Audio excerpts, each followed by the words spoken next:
All right. I hope it's smooth. Now you're off.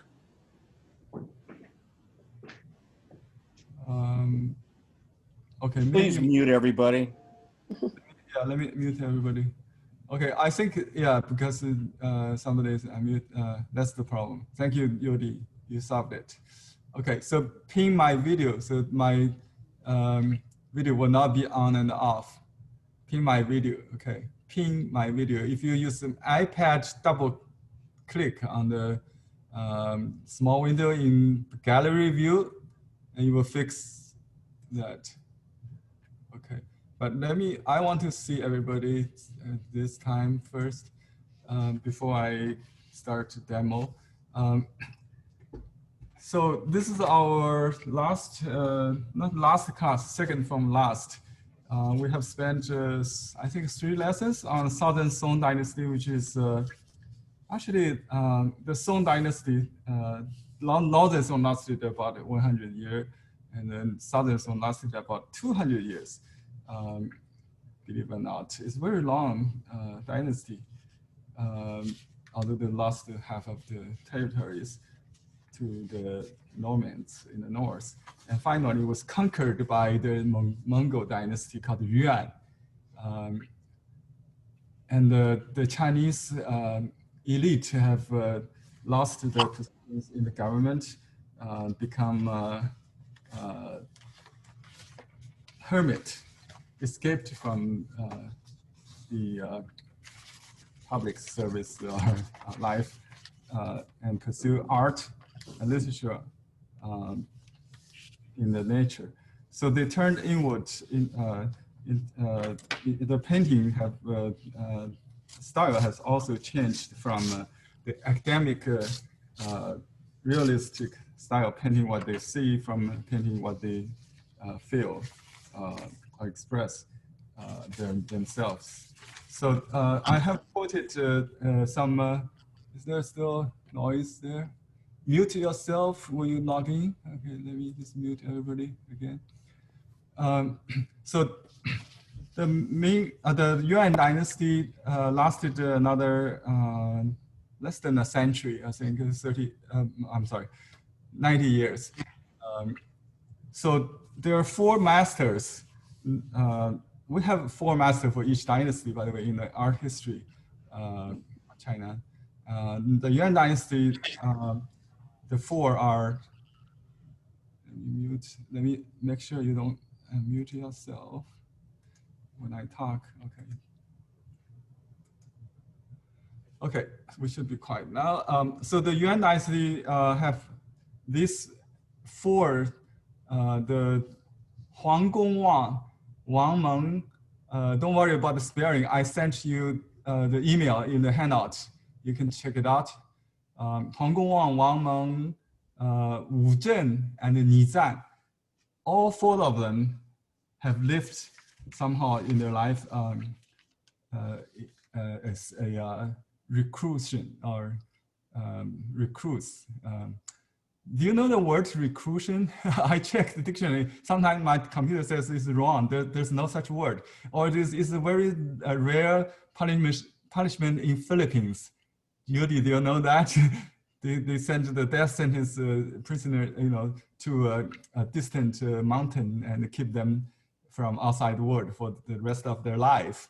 That's called reclusion. Anyway, reclusion used in this context, the Chinese art history, is life of cut out from outside world. By the way, I sent you a question about Walden Pond. Have ever, let me turn on, you can unmute yourself because I want to, you can raise your hand maybe. How many of you have read or heard Henry David Thoreau's Walden? Great, okay. A few of you at least. Okay, great. Okay, long story short, when I just came to the States in 1987, that's 30 years ago, huh? 32 years ago, long time. I was studying English. I started to teach at the University of Extension, experimental college in University of Washington when I studied Chinese medieval history.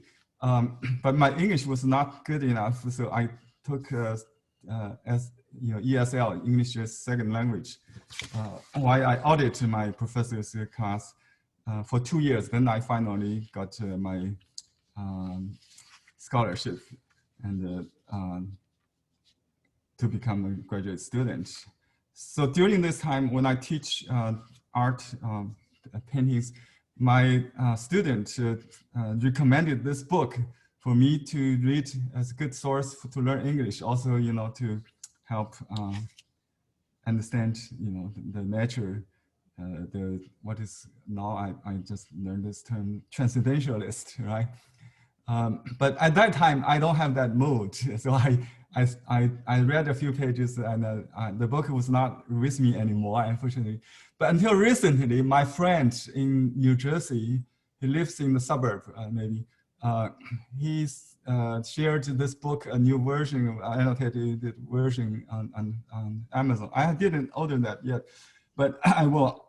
So I went to YouTube, I started listening. When I prepared this class, I was listening to that, and it's really helped me to quiet down, to rethink, to reflect on the life.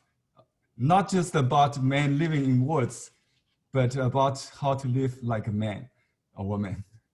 Okay, it's very, I would recommend you to, to listen to it while you practice this lesson later after the class.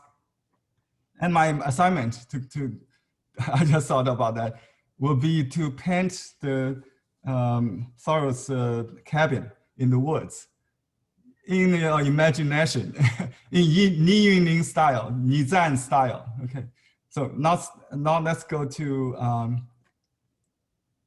it's a high school reading, huh? Okay, I think my daughter should have read that.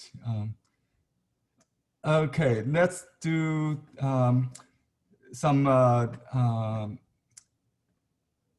high resolution. Let me see if I can just share screen so I can show you. Okay, here's a painting in a website. It's an online treasury, anyway. It has a collection of high resolution pictures from all over the world, in Taiwan, in Metropolitan Museum, New York, and I cannot really download it. That's why I can show you this picture that I made a copy by Ni Zan. Ni Zan is a very legendary figure. Let me show you a picture of him.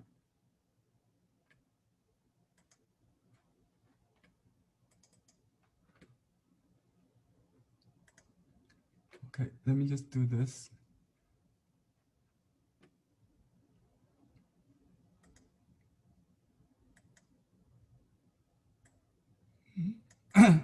Sorry.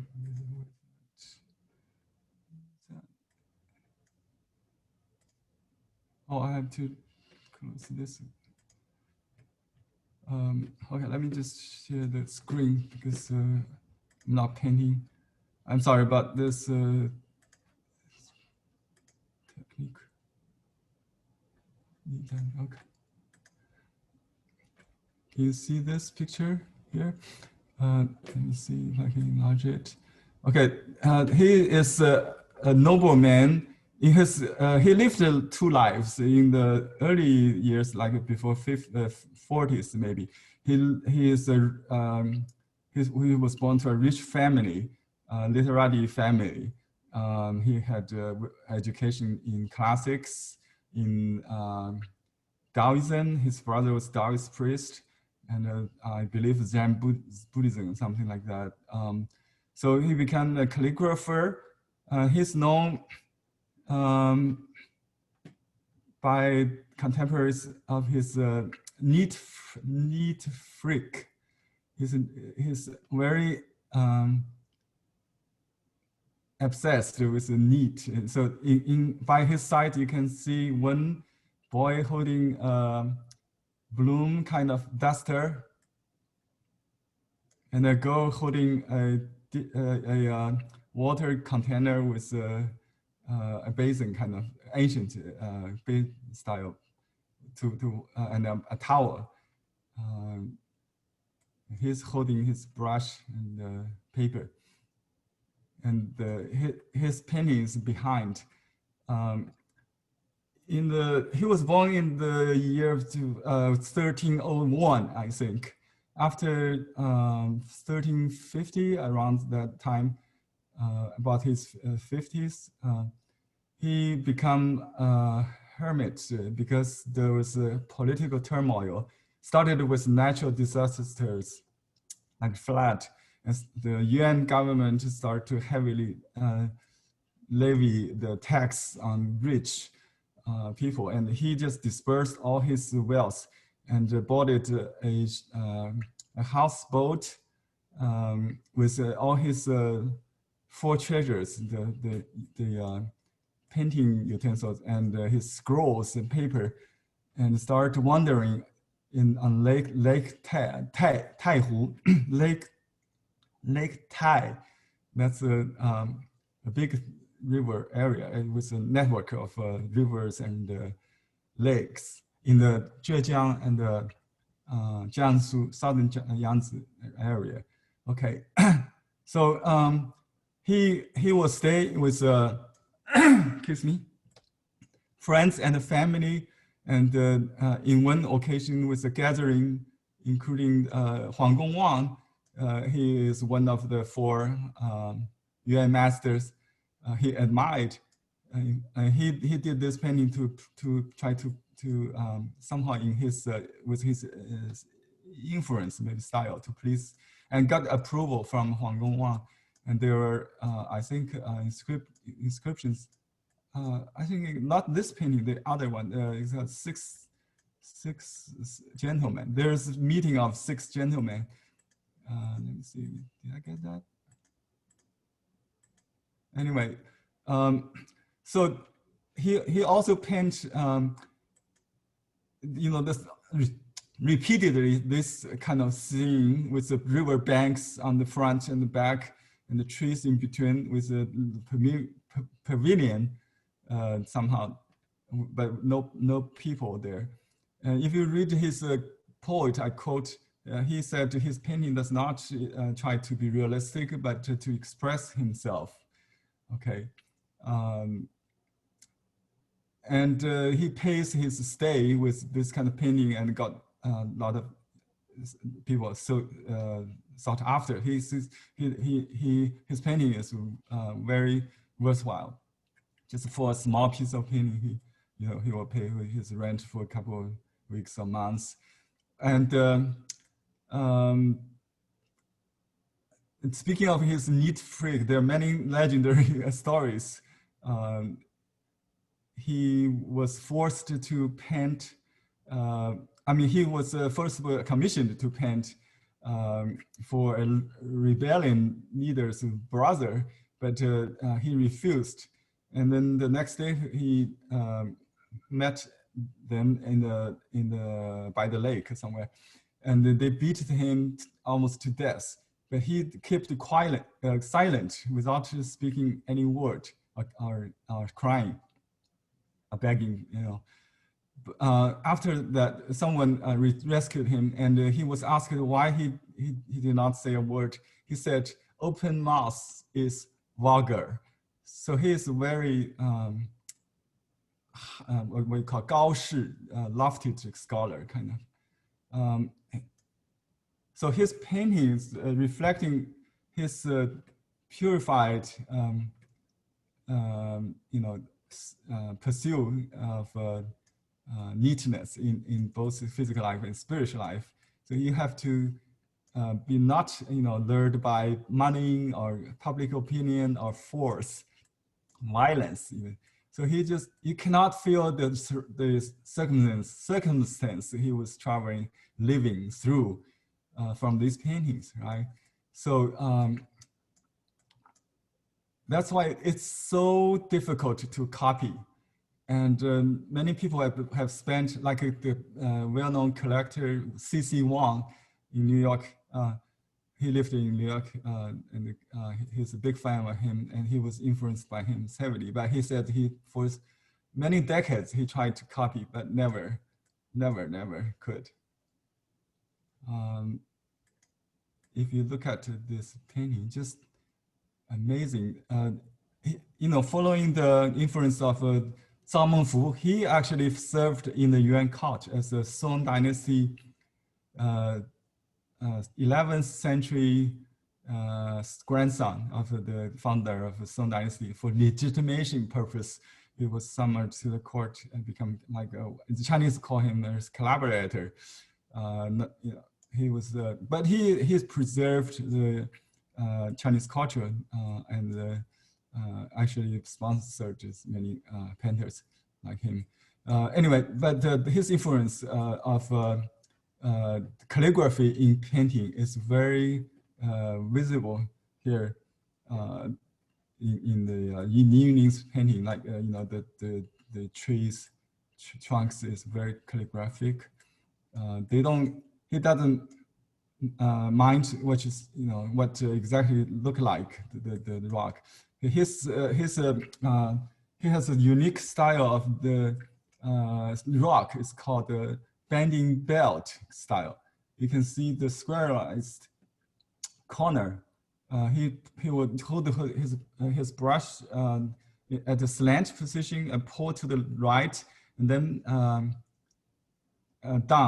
folding down at the end to form a corner, kind of. This is called the 折带, the broken folding belt. So this is a typical example of that. But it's more important, I think, not the technique, it's his mood, and just this horizontal lines he painted water is difficult to do. He starts from the light, medium maybe, and then add dry brush, lots of dry brush, and the dark dots, very tiny.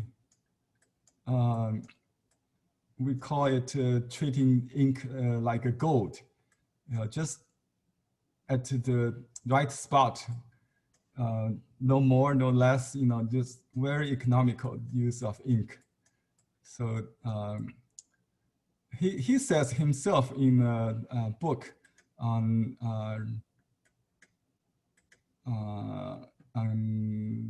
what they call a painting manual, a teaching sample. He said the ink you could be free, but the brushwork is the main thing. You can not do it carelessly. You have to. That's the sixth gentleman meeting painting he did in the lamp light in the night, and was approved by his many people in the meeting, including Huang Gongwang, his admired contemporary. He's older than him.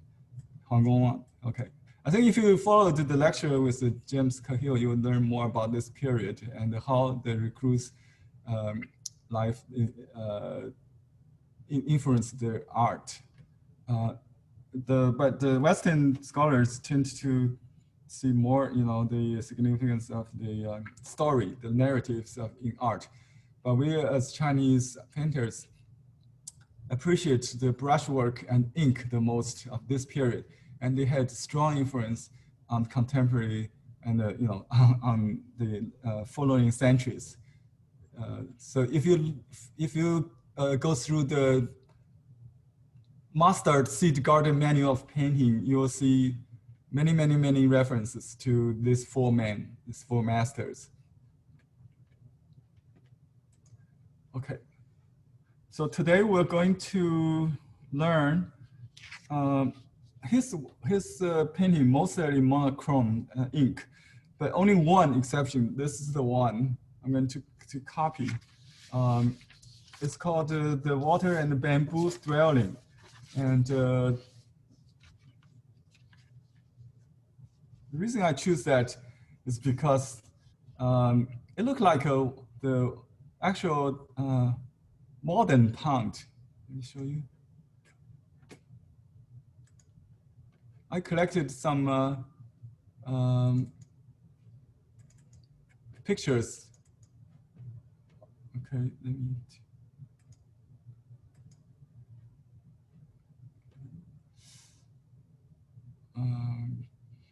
Let's see. I don't know what this is. Oops. I try to change the scene, but it won't.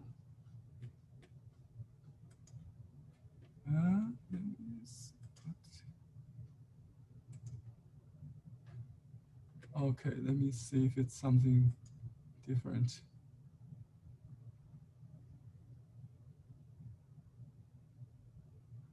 Web browser. Oh, I didn't get it. Let me share screen. I'm sorry, I couldn't get it out. But I think it's very important to show you the inspiration, not just paint the techniques. That's why I'm trying to show you this. Okay, yeah, see, this is, does it look like Leon's painting in the winter time, late autumn, maybe? There's some Western paintings I will show you later for comparison. You know, this is the actual cabin. It's a painting. This is the picture of it. This is the cabin that Henry Thoreau wrote his thoughts from the Walden Pond. His quote. See this trees. Does it look like evening? Okay, we can almost copy this. Unbelievable. Yes, this. Look at this island and the trees, 3 trees. So my assignment for you is to create your version of the Walden Pond painting in Chinese brush painting style. Now you cannot find the quietness as in the 19th, 18th century when he wrote this. Okay, so your assignment is that while you do this painting and you think about that, I will try, you know.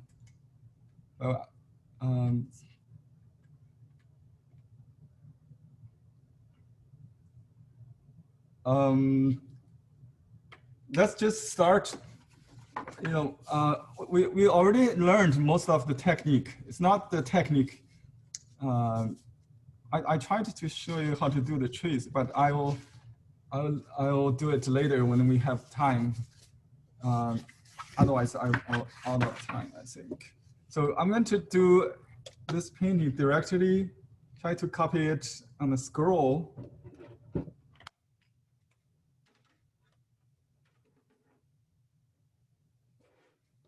I cleaned my table just to honor Li, to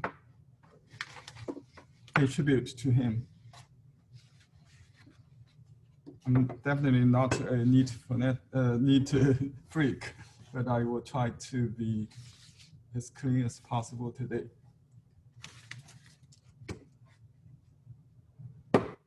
All right, I made a copy and then I traced it with a carbon paper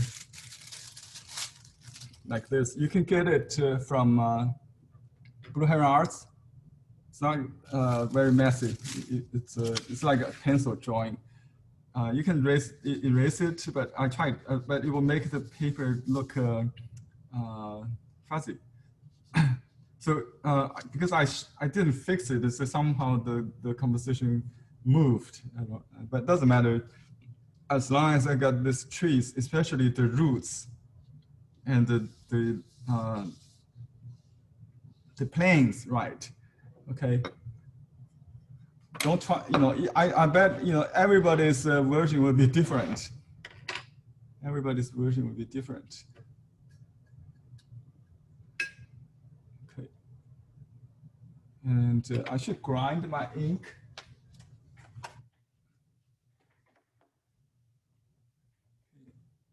See it right orientation. I think that's the closest I can get. I can turn on the lights. Would that be better? Okay.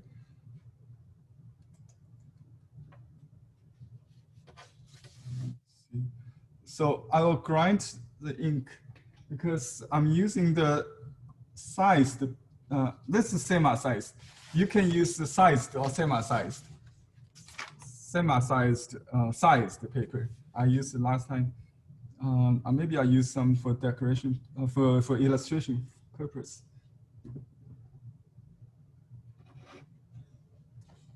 That's my, I think it's off. I don't need much ink for this painting, I think.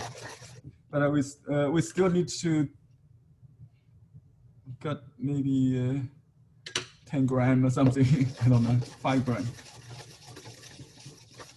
No, just the 1 gram. It's enough. Maybe 10 drops of water. Okay. I will use this. Oh, I do like the peach sap because it will give me some more. His contemporary Huang Gongwang wrote in a secret of a landscape essay. He used some yellow in the ink to, I don't know, to tone it, but nobody has studied that to prove. More commonly, they use indigo, right? I got some yellow left over, so let's see what happens. So we start from the medium grade, all right? So I'll just draw this. You can enlarge this painting. Let's see how we do it. Oops. Oh, I think I got all the windows open here. New computer thing, I try to find that window. This version is very bright. It may be more true with a different version, I think. I sent you both. I don't want to mislead you with this color because it's too colorful for me. I think this one may be more closer to the original. So I'll start with the main tree's trunk. Remember how we do the trees? We start from the left side. He's very sensitive with the brush tip. He don't have to hold the brush straight, but just keep it in the center of the stroke. You can use the relatively wet light ink to start with, so you don't have to frequently load. In the end, he will use a dry brush with dark ink to reinstate some of the lost lines and the shady part, maybe some kind of. So you can have some incompleteness, like not flying white, lost and found. At this point, the second line, I worried about the thickness. So his tree is very thin, slim, very noble. So definitely not too vulgar, not too fat, not too that kind of.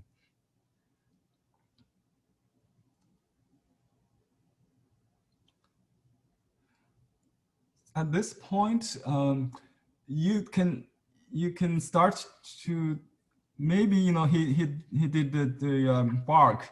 This is a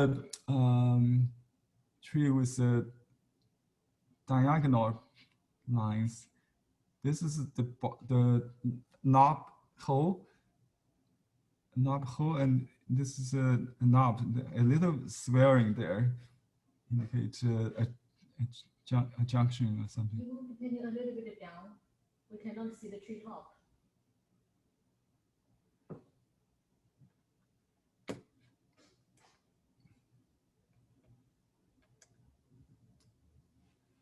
Okay, so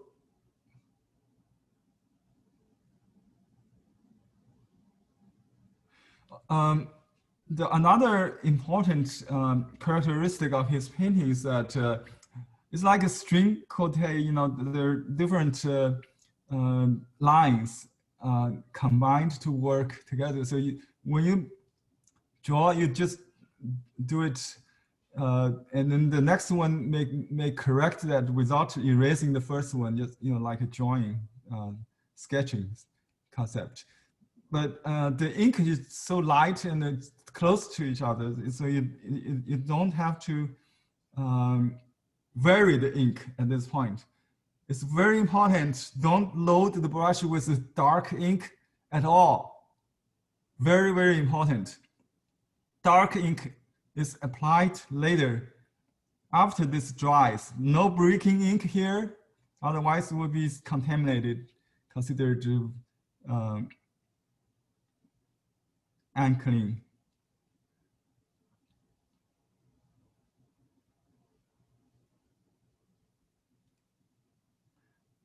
I'll draw all 4 of them just to lay out my composition.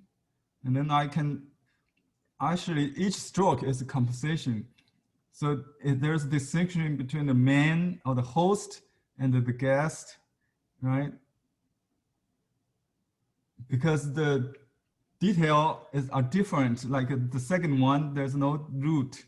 The first one has a hint of root, but you can see the other 2 also. Every little small group could have the host and guest or supporting and the main. So you can don't take it too literal. So it could be host and guest in one small group, and also the hosting. Okay, so I just make a little. He probably do one tree first, and then do the start from the front, then the second one, and then the one behind. That's what I guess will work. So I will use the same kind of ink, just start to do some group of 4, jie stroke. We learned last time, stroke of 4, but don't do the dark yet. No dark, okay. Start with light, just kind of block in. Don't have to do the contour, but the more of the the inside, maybe you can overlap them, but you don't have to, because later we overlap with a different tonality, of that. So I will just do side by side. Remember how we do this last time? If you missed it, watch the recording later. 4. Actually, the first stroke, first and second goes like this. It's a upside down V, right?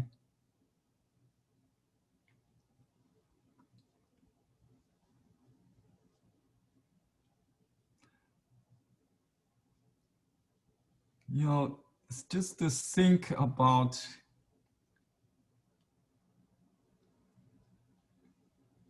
the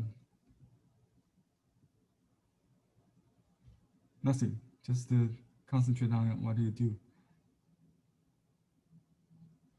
Forgetting the politics.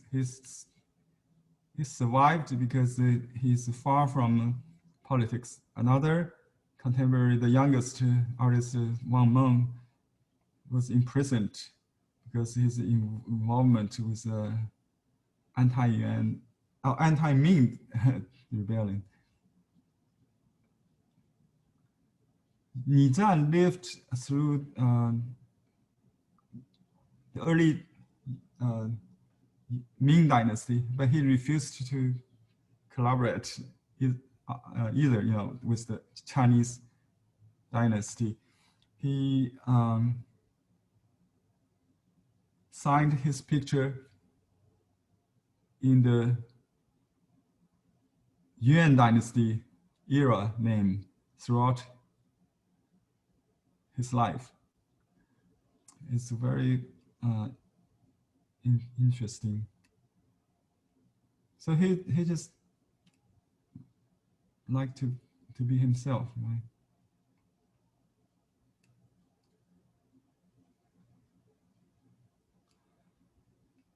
So I just block in the shape I outlined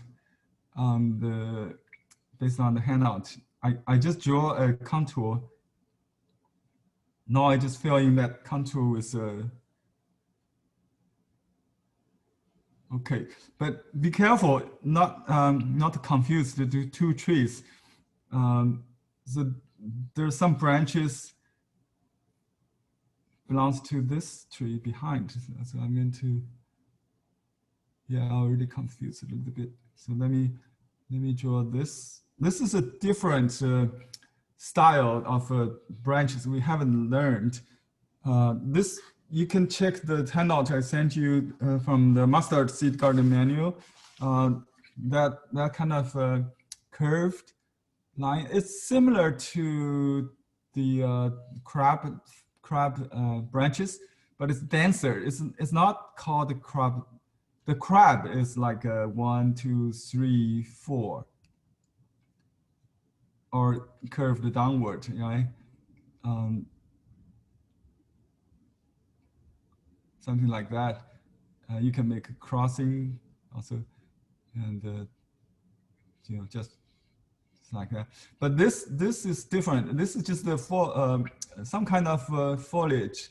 I don't know what kind of tree, but something like not willow. This kind of what is called. We have this kind of tree, I think. Ukulele, not what ukulele? Eucalyptus, right? Eucalyptus, something like that. So this is something like this, just downward. Oh, I think this is one. It's like a big jungle tree. Sanshu. I forgot there was the name of that. Sanshu. It's not cypress. I think, that is the oldest tree on Earth. One of this kind of.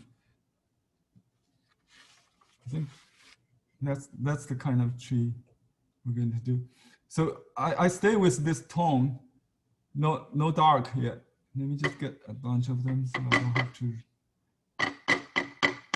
I just washed my dishes. I got some yellow left over. You don't have to add yellow, but it was recorded in the Secret of Landscape Painting by Huang Gongwang in the Yuan Dynasty. Why don't I try it since I got it on the palette. So let me draw this group. I'm concerned more with the outer shape of it. So I'll do it in 4 strokes.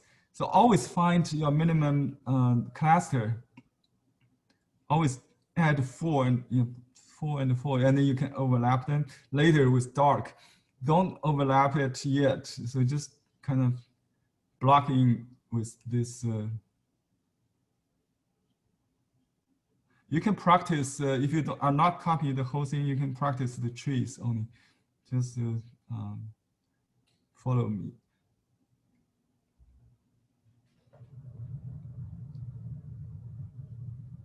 It looks like it could be branches and the leaves all in one step.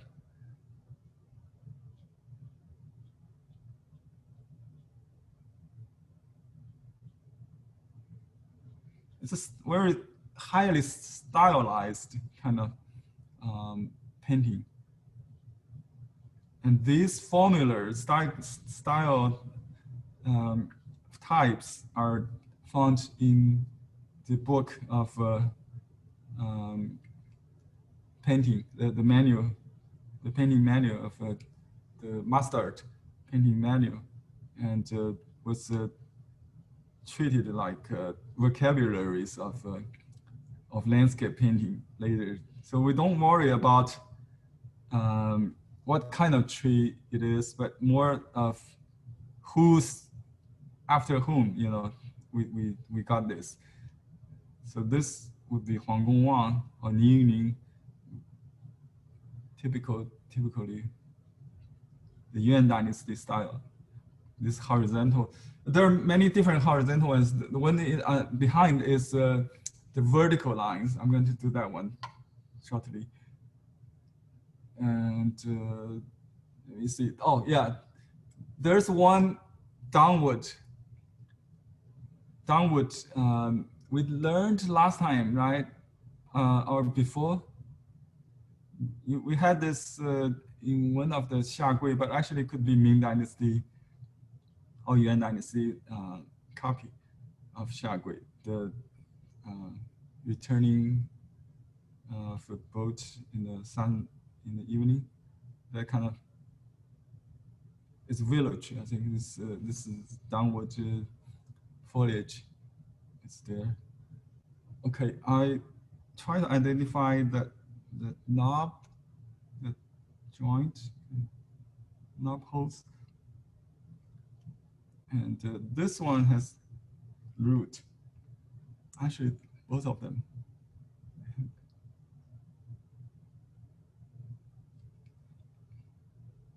I just do all the tree root this time.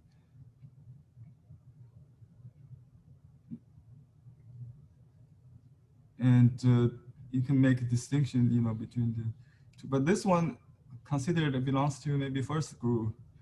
Behind this, actually, it's very ambiguous here. I just added them based on the logic, the principle, because it has to connect the qi. You know, you have to grow that way, even though I cannot really see the strokes of the master, but I just want to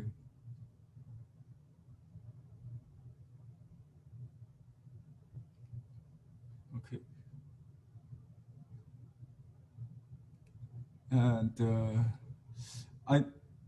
is it a good time to show you details?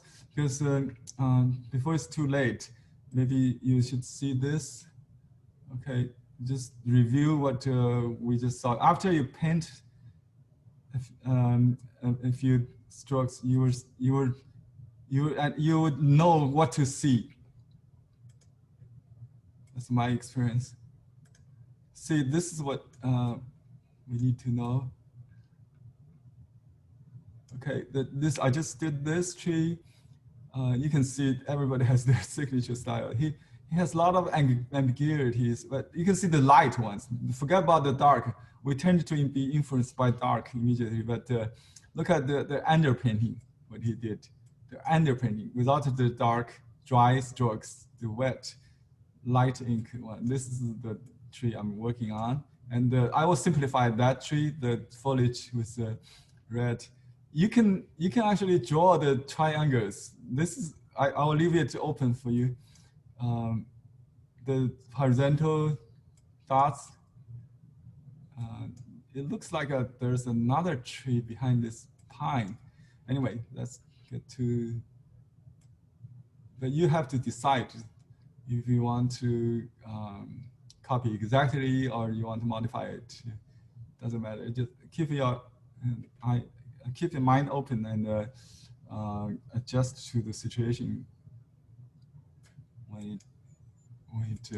Just don't copy stroke by stroke.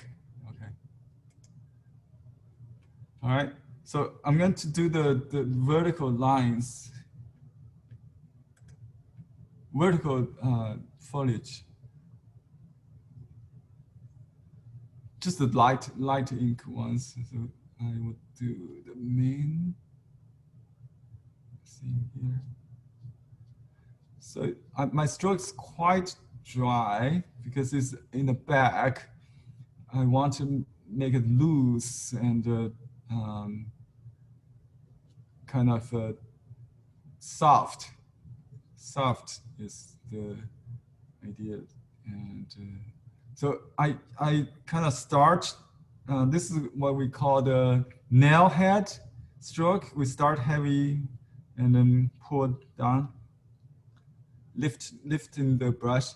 But I kind of start from the brand where the imaginary. Maybe he had a hint of like I did with light ink. It will be overshadowed with this same kind of ink we use. So it become very subtle. This exercise just to prove, what's good brush stroke. By good stroke, good brush stroke and ink use, we use the term 含蓄. It's very difficult to translate. I translate it as implicit. For example, if you have 100% ability or power or virtue, you only show 70%, maybe 50%, or 40%, like 你在.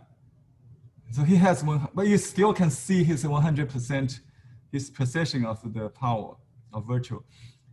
He doesn't.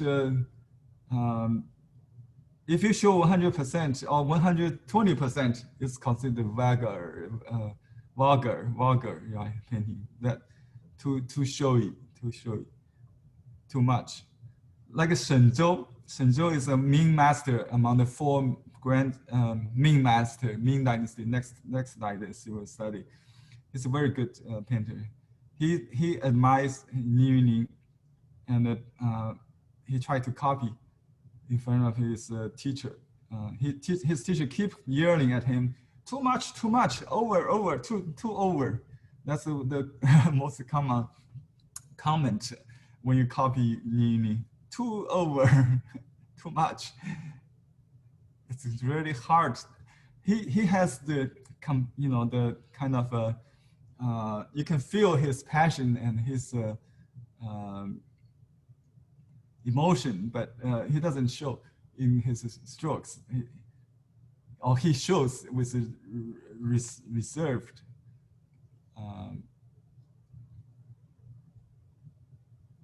strokes. It's like dancing. If you dance like ballet, you have to keep the stroke not falling. Keep the brush in the brush tip in the center of the stroke. Okay. I tend to leave too much, but when I repeat, it will start to bleed. So I would leave it for now. So the next tree, I try to change a little bit because this is maybe his early work, the only surviving piece with color.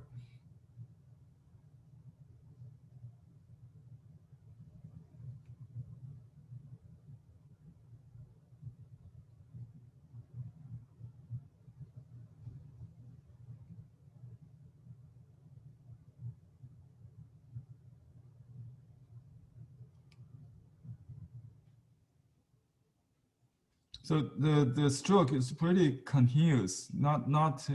Remember, if you record the Southern Song style, they would do the tree trunk with a very heavy-handed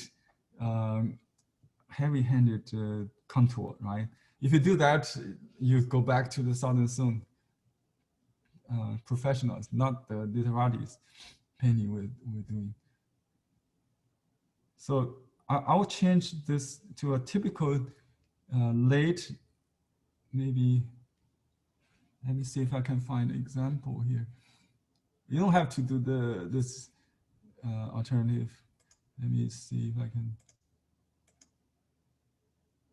find a typical one. Yeah, something like that, maybe. Horizontal. Okay.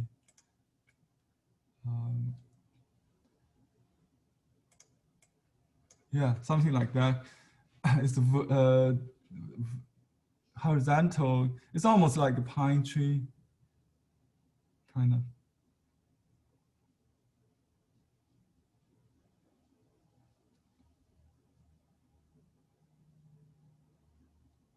But pine tree won't be in red. If I do the pine, I'll have to use green or something, or blue, indigo. If you want to use keep the red foliage as in the original, you have to use triangles, maybe, or other shape of outline. I don't encourage you to do the same as the original copy. He used a very untypical Liu style. It's like wet into wet, but he has no bond of any style because he is the master. He knows what he's doing. As he wrote in a poem, he says, "In my inner house, I must become the host." To keep. So you have to be. You are the artist. You decide what you really want. You are your own emperor, so to speak, in your inner home. You have to show. You can show yourself without painting a figure. He never painted a figure, but his existence, his spirit is in every stroke. You can feel it.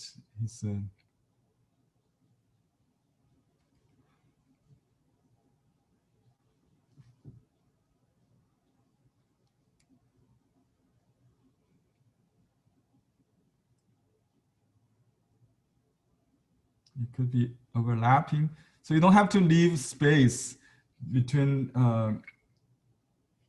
two trees or three trees, but make sure you distinguish with different tones later, especially when you add darks. Okay, let's go back to the last tree we'll get into. I will decide which kind of tree is that. Let me see. So the original has a pine tree there. There's some unknown tree behind. I think I will do, let me just do the pine. It's fine. I think, let me show you what we have on the high resolution one.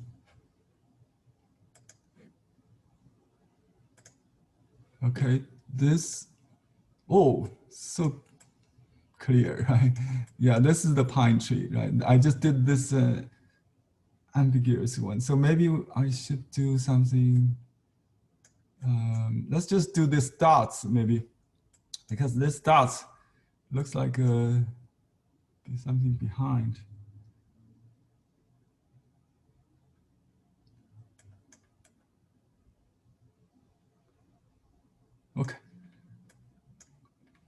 Yeah, I will just do this little dots without the pine because we already have the horizontal pine next to it. I am not doing it. I just shared the original on the original painting. So because we don't really see the details here, that's why I showed you a high resolution one. Let me just go back to the even I enlarge it, you can just see pixels. So you have to just keep an just paint the contour first, and then you can add whatever you feel comfortable. Okay. And this tree does not have the root hole, the hollow part in the root. Okay.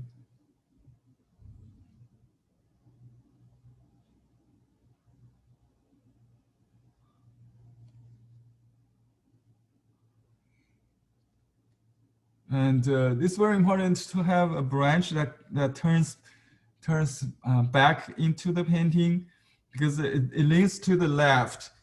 As an eye stopper, we need to create some shi or movement backward. Okay, and I just do it with the stack horn style. Okay.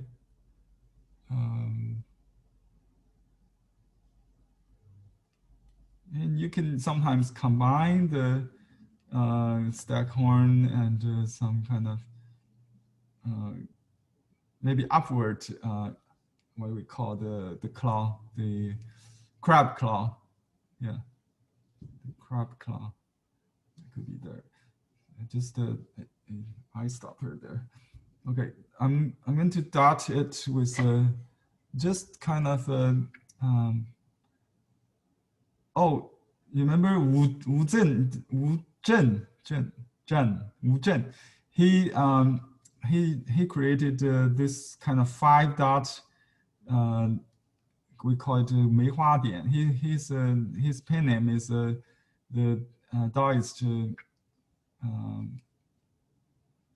follower or priest of Taoist follower of 梅花 plum master, prime master, 梅花道人. He's known for his dots. I'm using this new brush called the Broharen Arts Moss Dot brush. You can get it from a website. It's good for this kind of, we call the size is like a paper. Actually, I'm doing this little smaller than a paper, but the shape, maybe the shape is paper dots, black paper dots. And you can dot the light first. This is not, it's of course darker than the trunk. So you can add the dark later. I try not to overlapping. Maybe that's a good idea. But I already did on top. That's okay. You can do either way, I think. But just some dense and sparse. All right. That's my trees. And I'm going to do the fun part. So I hold the brush at the slant position like a knee. Let's look at his stroke again. Before we do, get some inspiration.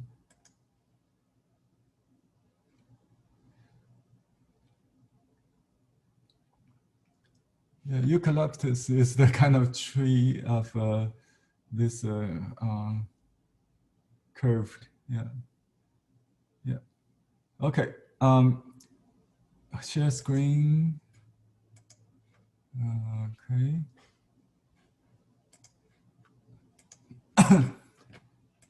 Oh, I keep detail. Don't need much. Okay. So look at this contour.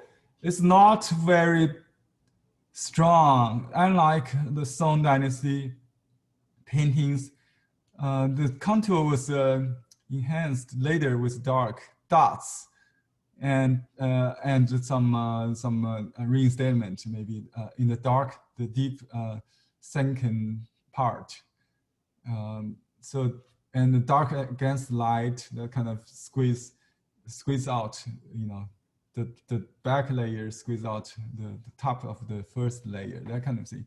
The line is very obscure and blurred.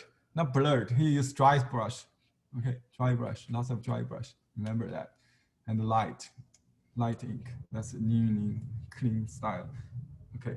So I hold the brush. We don't use the side of the brush. This painting basically is the hand, because the rock is earthen mount, not the square kind of angular. Let me see. I cannot really make it. Oops.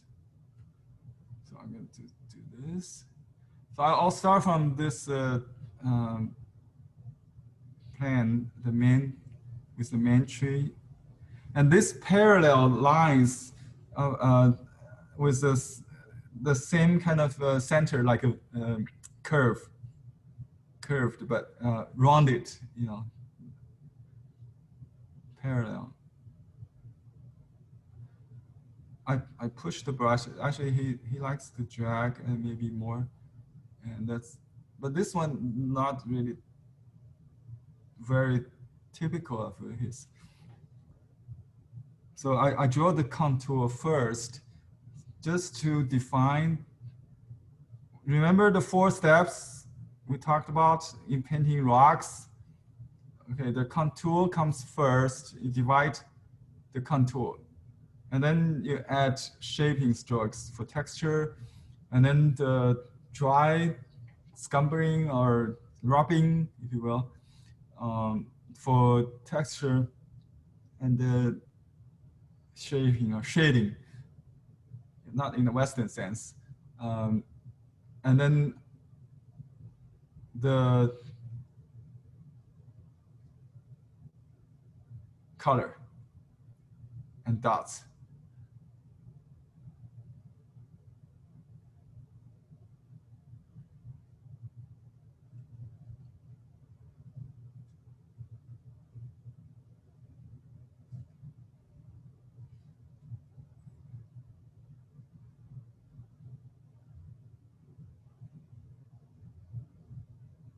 Line quality, each line counts.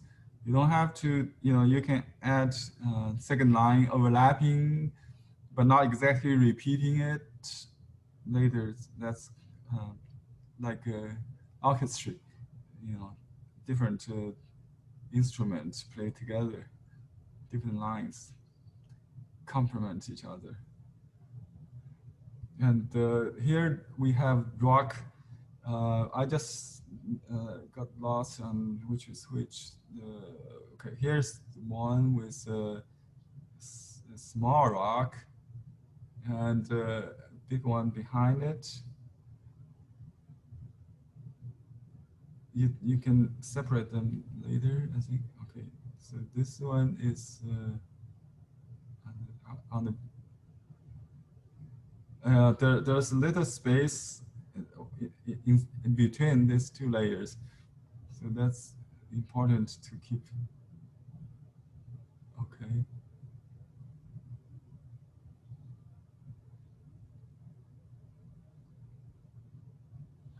Because they're just the rocks, you can do anything actually. Okay. So this is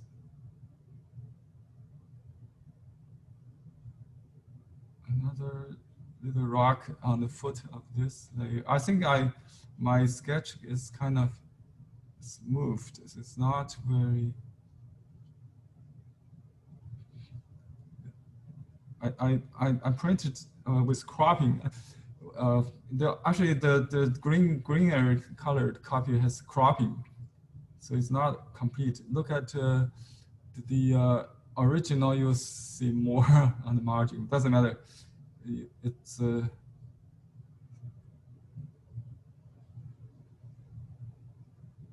okay. So I separate the layers, and now I will add the texture, and there's one horizontal line like above the water, and it's lower than the slope, maybe. Oh, I already start doing rubbing. That's not a good idea, but it's what you can do that together with the shaping. You can start doing the rubbing at the same step. You know, this is what we call the hemp style of hemp rope. The hemp rope is very. Let me see if I still have that rope. Okay. If you haven't seen this before, this is the hemp. The name comes from this this rope. Okay, so I just used the brush in a slant position and kind of drag.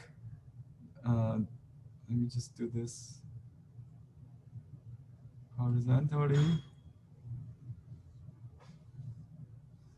Feel free, but vary the length of it to create some kind of rhythm.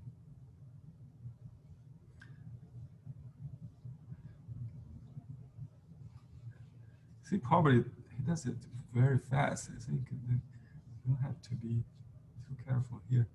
I'm going to just hurry up.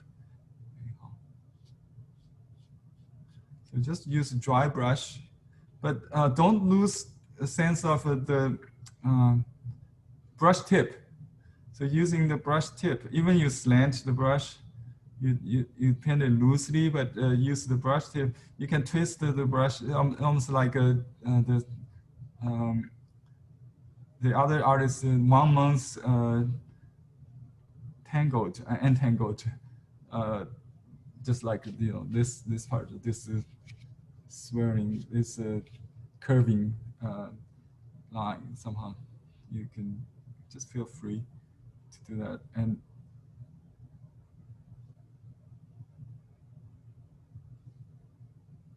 some horizontal lines, you just pull the brush with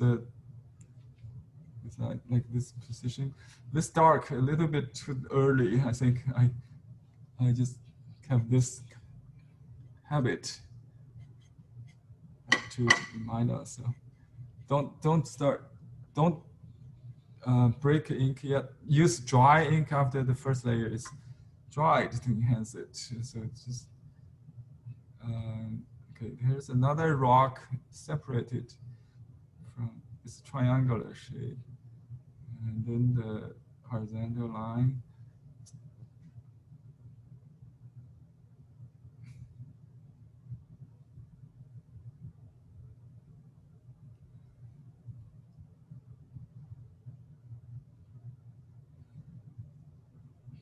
This line has a rhythm. The length of it has a rhythm of distance and length.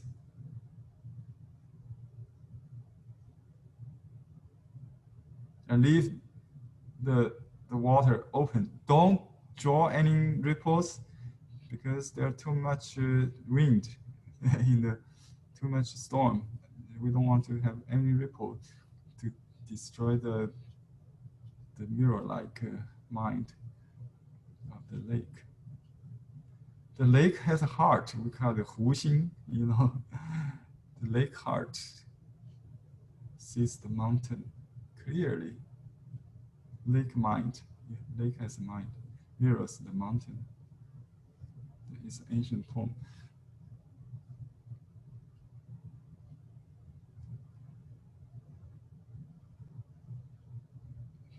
He has a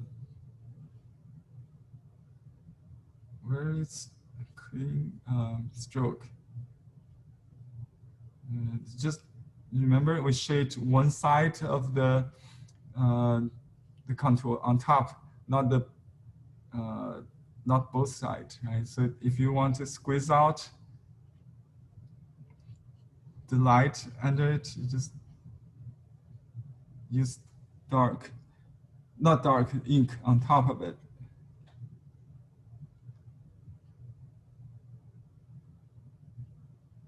And this area, the second area, would be dark, and we use dark ink later. Okay, so now we have, I don't have a line here, but I will add it, a darker bank. It's roughly here. Okay, so I just shape it.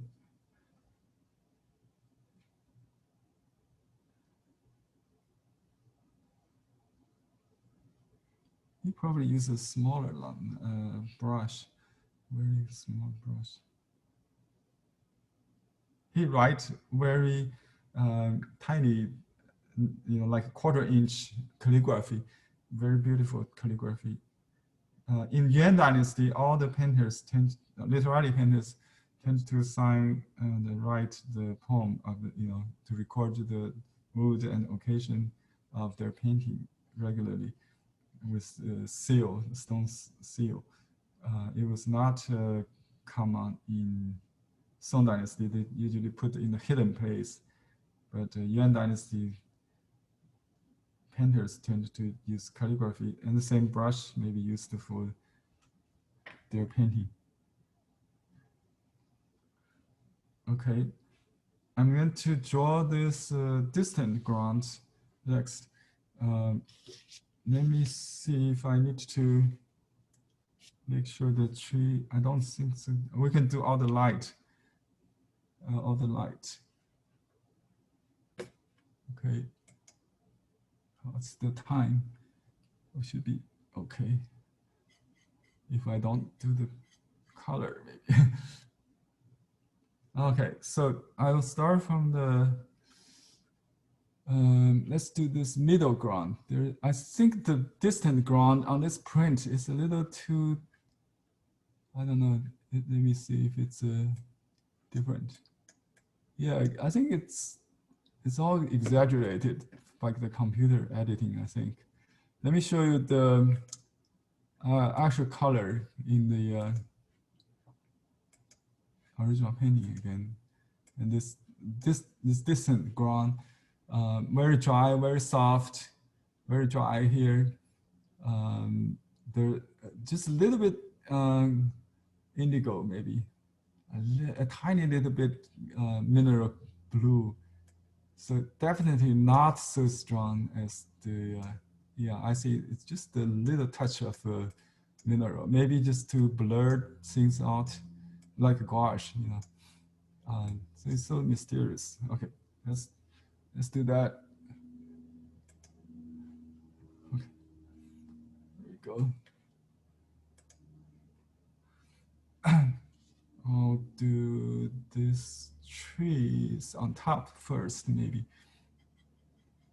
So tree always comes before rock in literary painting because they are the actors. The stage is the rock. So make sure it's lighter, maybe.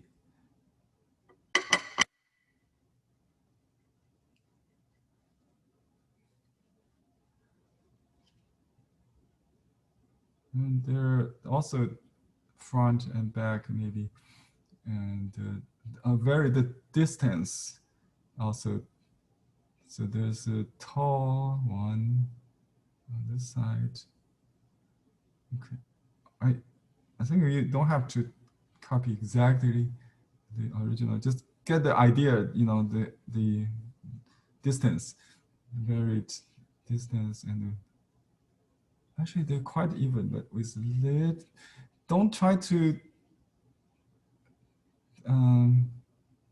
do it too deliberate. Sometimes, if you do it subconsciously, you are the nature, as Zhang Naqian, the master, said, I am the nature. So if you do it, everything planned, logical and rational, then you have to be really, really careful. Okay, so the light, the foliage, the horizontal dots is very light, not covering the trunk.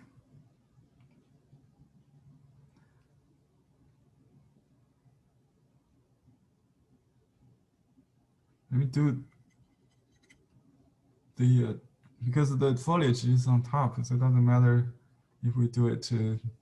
If we do the ground now.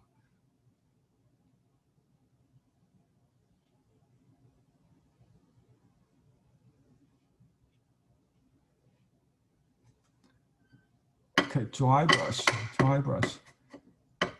brush. I should have some blotting paper here.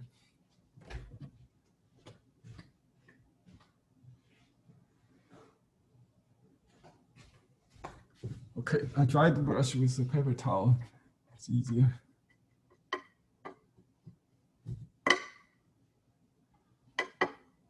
Okay. I made a mistake on crossing this tree. I think he did, but his brush is so dry, so it doesn't really matter. Light, you can ignore the trees. The trees could be added later if you do the slopes, the river bank first. So just parallel lines could be added later after you, but we don't really see much contour here. Ni Yuning says, if you want to have your painting look antiquarian, antique, like ancient, don't put too much wrinkle and lines. Use this, use dry wash. He used the word wash, but I interpret it as dry wash because he rarely uses wet into wet wash. Okay. So dry brush, make it look antiquarian. Because it looks like old.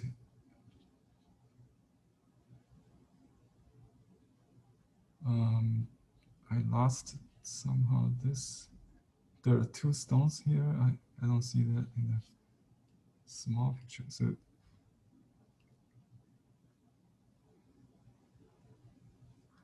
you can then start loose and gradually press, and then lift again. Sometimes you end at a stone, like this. And vary the distance and the length to get rhythm. This is behind, so it's lighter. Dry brush is scratching. Okay. I just used the whole brush, get it done faster. So now the distant mountains, I'll use even lighter ink.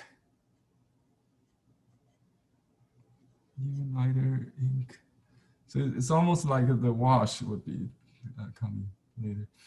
So I draw this distant hill first. And notice the the character Qiu here. This mountain is called Qiu. You learned this word, right? The hill and hills. Qiu is different than mountain, shan. These are typical Qiu. This is if you look at the seal script, it's written like that. with two mount on top. Okay, my composition is a little different. All right. So he actually is not very far from southern zone. So his wrinkle strokes has some kind of 斧劈 or X cut, but he used a small brush. He used only the tip. This tip sound centered stroke like but here he used a lot of rounded tune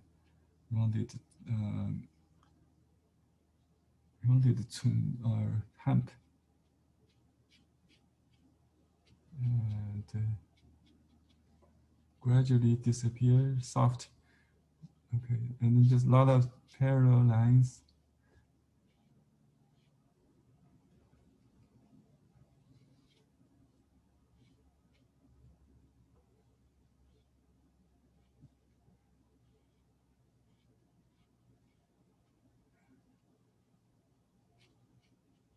Very, very light. That's the point.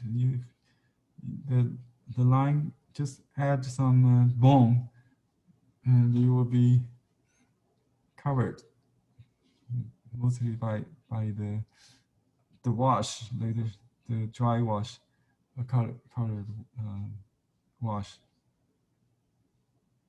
Okay, here we have some inner contour. Inner contour belongs to this section here. So just parallel and kind of entangled hemp style. He and Huang Gongwang school all derived from the early before Song Dynasty, the master Dong Yuan and Juran, Dong Yuan, Juran, they lived in the Nanjing, my hometown. He painted this kind of hills with hemp. It's pretty abstract, kind of. If you look at close, there's only barely any shape, but in the distance, it's almost like an impressionistic painting, according to contemporary observations. You have to look at in distance. Okay, here we do the horizontal lines in the distance, so just the left and the right. This is like the main tree in this distant group. Then the other trees will be smaller and simplified into horizontal lines. So this is the tallest eucalyptus kind of tree, or shansu. I have to check dictionary for shansu. It's only one, usually no branch, only one trunk.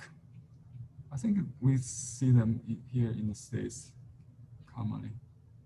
Shansu. Is that cypress? Not cypress. Cypress is not.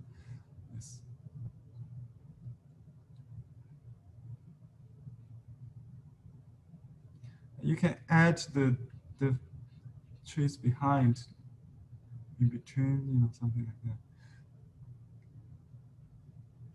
Just horizontal with some kind of rhythm.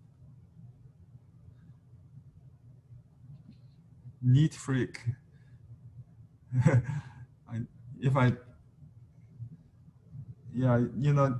He does it so naturally, organized and not deliberate, but because his personality, I think he just did it so neat. There's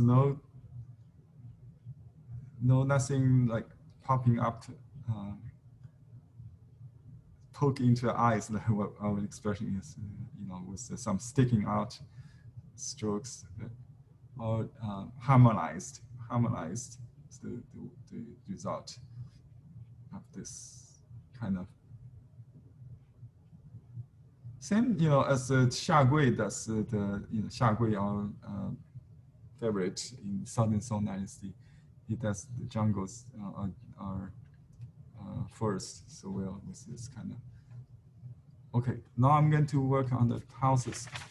And I use slightly darker ink so I don't have to go back. There's some architecture. I'm not sure if it's what's the kind of building, but it's only see partial roof, and I see some kind of like a big hall or something. But it shouldn't be a hall. It's just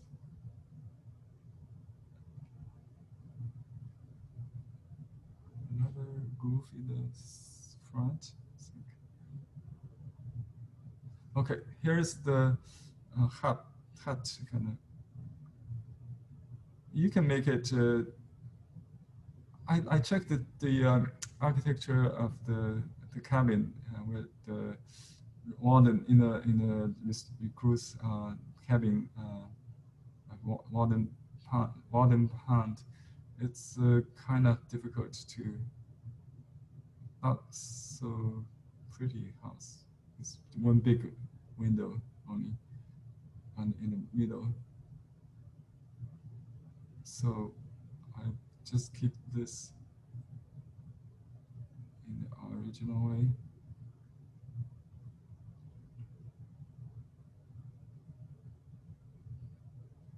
And some window kind of thing. This is a small window. And remember the side wall, and the relationship with the eave is the key to painting house. Okay, and I do another house here, just a suggestion.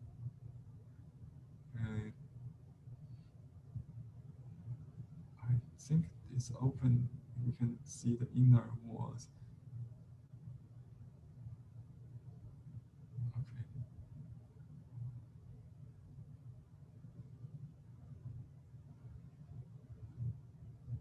And some fence kind of gate, I think.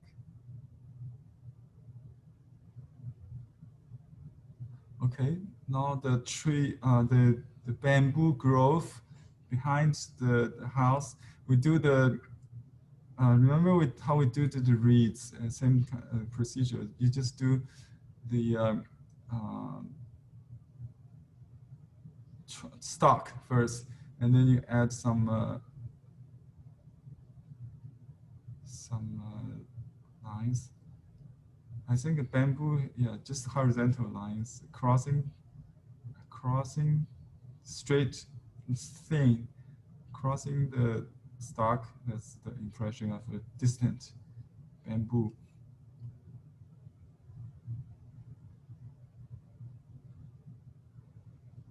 And overlapping. Okay. Usually I just draw in one direction. Abstract.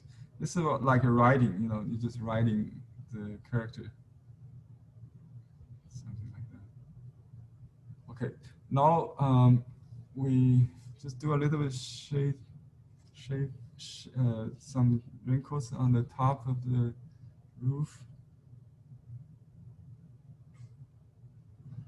It actually, yeah, it's a straw roof. Okay, this one, just leave it white. And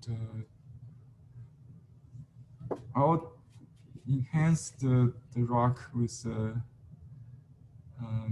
it actually the dark should come after the color. If we do colors, or we can just stop here with just with ink.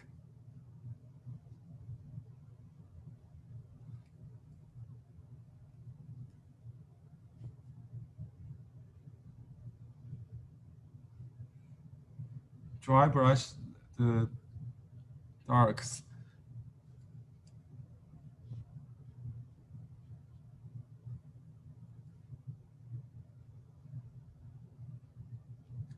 Now you know what I mean, with the incomplete at the begin with, now you can add, you have room to add to complete that. And you can redefine it if needed, and change it. So it's very flexible if you start from medium, and then add light and dark. Okay.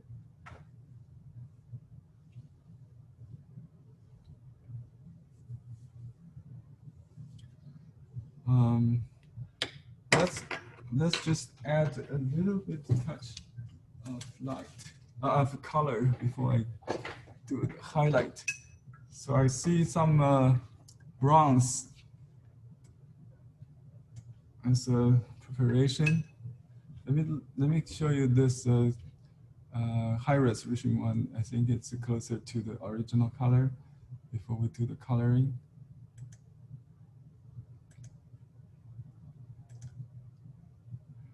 Got a question from Wayne. The structure on the right, whole architecture. Okay, the bridge. There's on the right. There's no bridge. I think it's. I think it's. Let me just interpret it as a big house. Let me show you. Okay, the roof. Let me show you. Here well, you cannot really see. All right, so we're talking about this one on the right side. I see a site. I can see some kind of.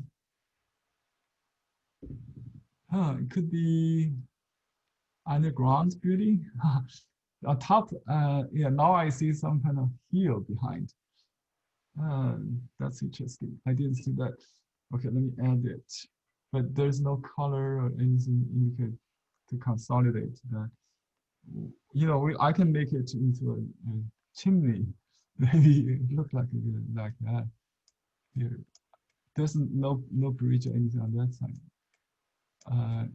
Oh, you're right, Wayne. It could be a bridge.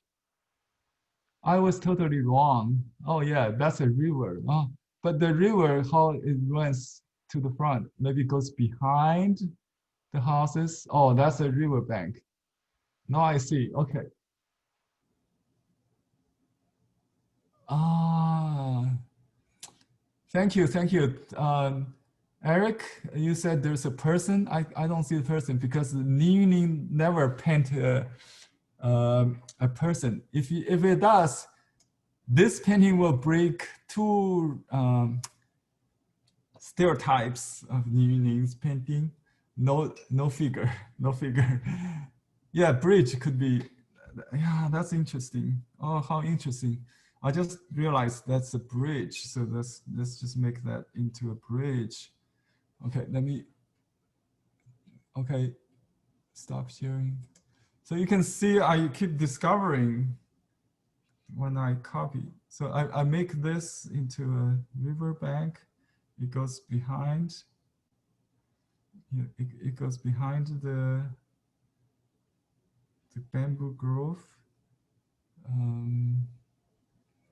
Let me see, what's that? Oh yeah, it goes all the way up. And I see now I understand. It solved my puzzle. I didn't understand the right, the dots are, this is distant bush above the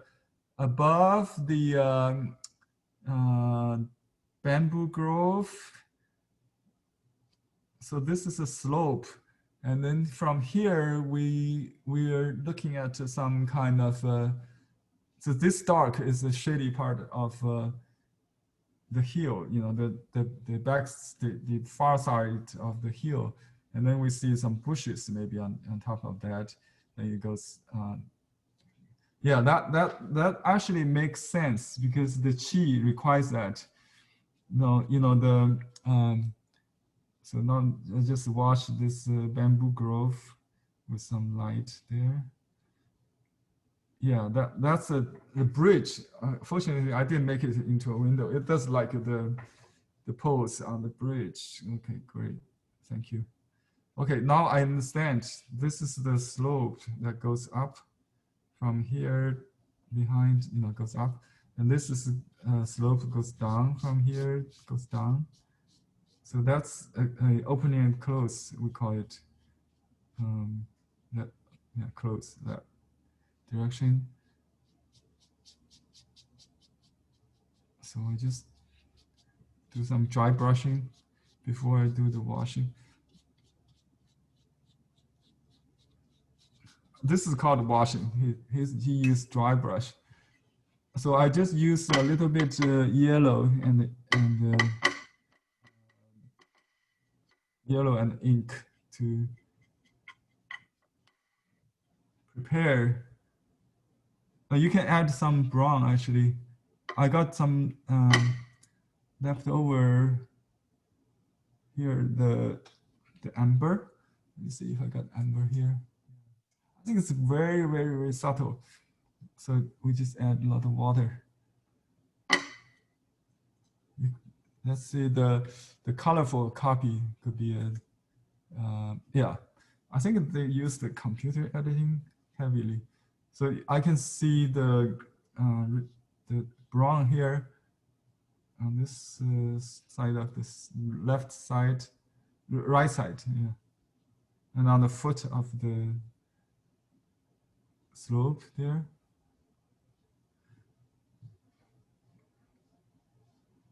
And you see how little color we need and make a great difference though. And then the, oops. Yeah. This is brown. Here's a little brown. Yeah, this is a brown area, a yellow area. Some light. And these little rocks. Oh, that's too yellow. Almost like watercolor. So what? I did watercolor grid lesson yesterday with a waterfall. If you're interested, check it out with Rob Gerald. I requested that actually. When he asked us what to do, I requested I asked him to do waterfall in Western style, and I did some Chinese version also. So you can check that out. Interesting to compare the two cultures. So certainly, I'm very much more sensitive to color now. As you know, before I'm not very conscious with color theory. So now I can use it. I know cool and warm, that kind of concept helps. But you can use complementary colors here. Before you apply green and blue and green, you can use amber to underpainting as a preparation.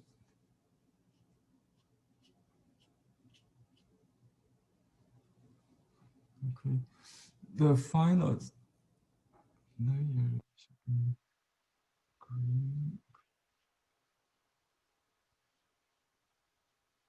Yeah, dark against light is also important here. So this layer is relatively dark here in the shade. So let's just do.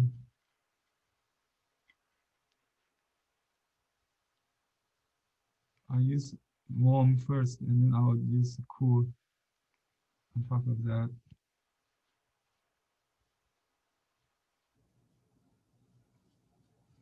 Okay.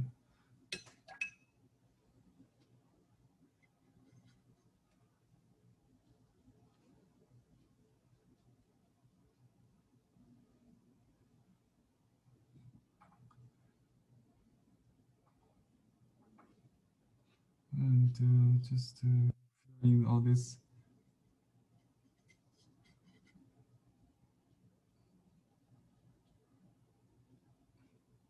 Oh, I fell in the river.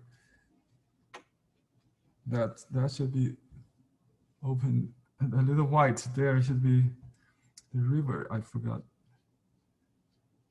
I'm still thinking about that house. Anyway.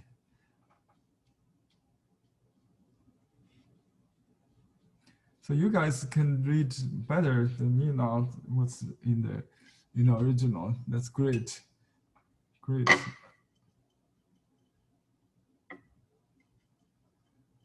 Okay, I'm going to use some orange color to do the yellow, a little bit for the roof. I'll leave it white for the bridge. Yeah, that's the entrance. I need to emphasize on the gate a little bit. Here's gate, the fence on the side. Okay. Now I'm going to do some highlights on the trees before I add more color. I just take this time to wait it dry, and I just highlight the trees. I don't have to repeat. Remember, I can modify it to make it thinner or thicker, or you don't have to touch it if it's perfect. You don't have to do this, but just to waken up, we call it waken it up, to enhance, to awaken the painting. Very dry and darker color. So that's a behind tree, but yeah, it should be lighter than this to make it heavier even.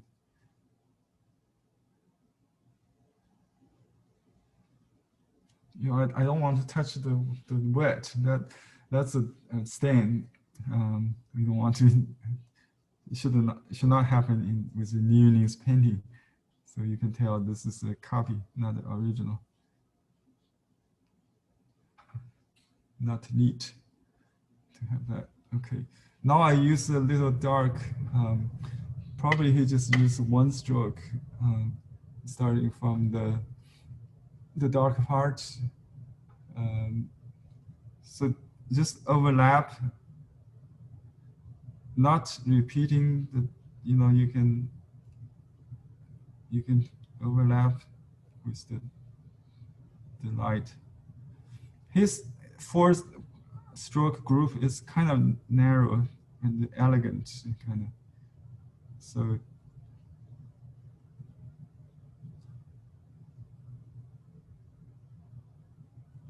try to keep it neat as possible. Oh, I forgot. This is a different tree. Just this is behind. So these two trees, very easy to confuse because they have some overlapping there. We want to distinguish. That's why probably you need to do one tree first and then add another behind. Maybe that's what he does. When you do it together, it's very easy to confuse which is which. Okay.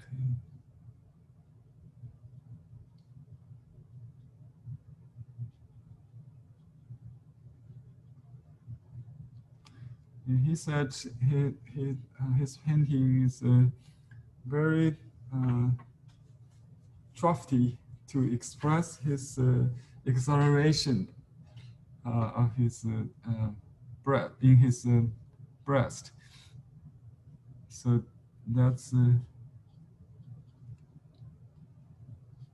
kind of stroke we need to keep in mind. But he's so not controlled, reserved in his to showcase his skill. It's very peaceful in the end, at the end. It's very typical literati.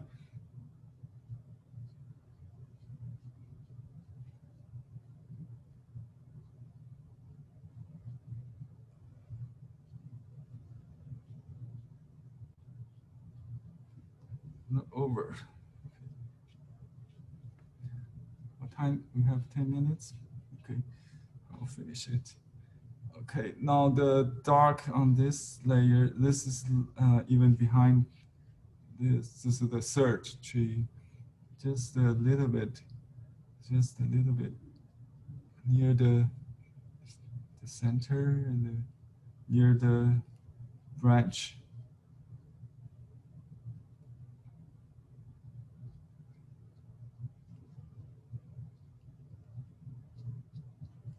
These dots. Okay. Now add little dark flower dots, like 5 petals of a plum. Make sure I don't overlap to keep it decorative.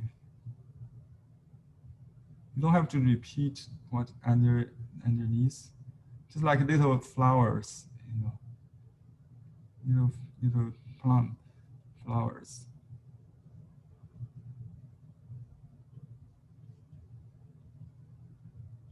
Okay, and let's see.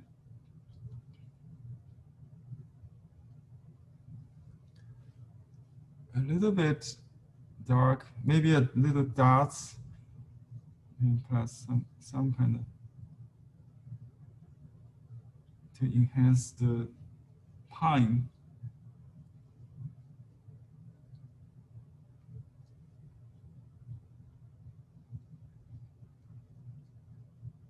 He doesn't use much mask dots.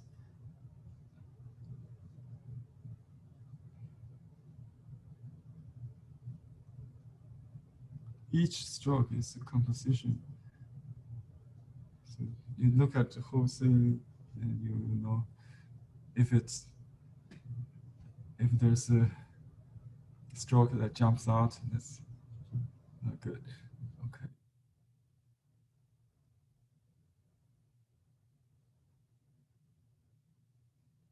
So let's see.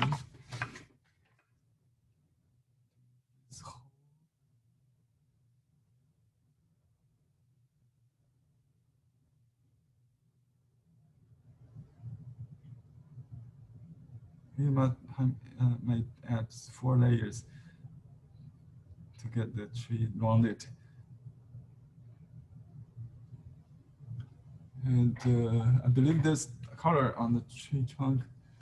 Okay, that's actually this interpretation, but whatever, we just follow that.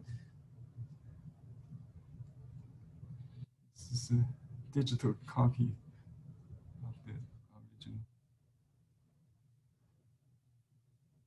And I wait a little bit dry. Okay, here's too yellow. I need to fix that.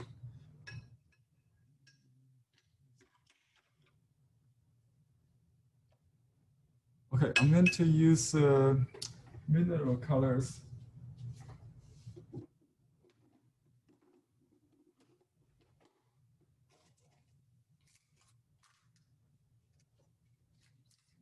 Colors dry. I don't need much in these. So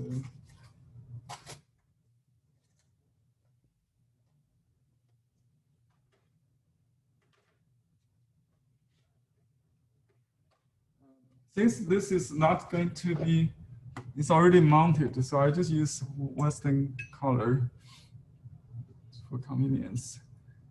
Okay. Actually, I can, yeah, it comes off. Just need a little bit mineral green.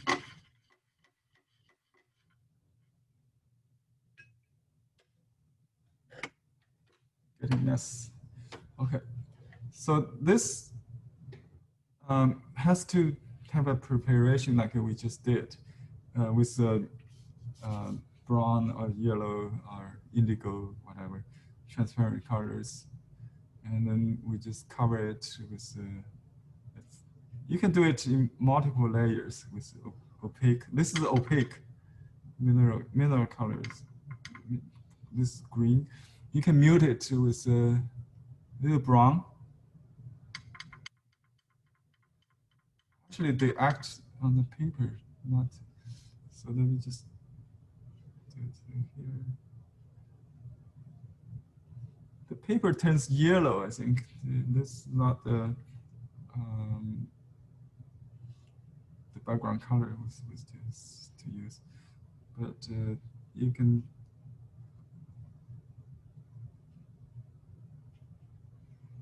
Just give a little accent of brown here and there. Use your Western eye. It's okay. Just judge, what darkness and what hue you want. And this is the back. Okay, darker here.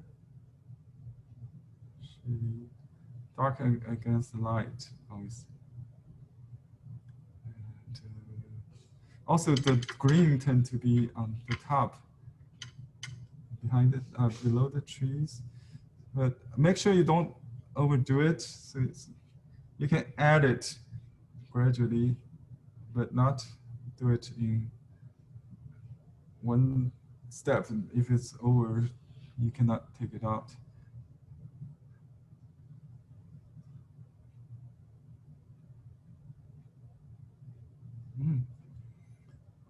I start overdoing, I think. Okay, I got some brown in it. Just go through this.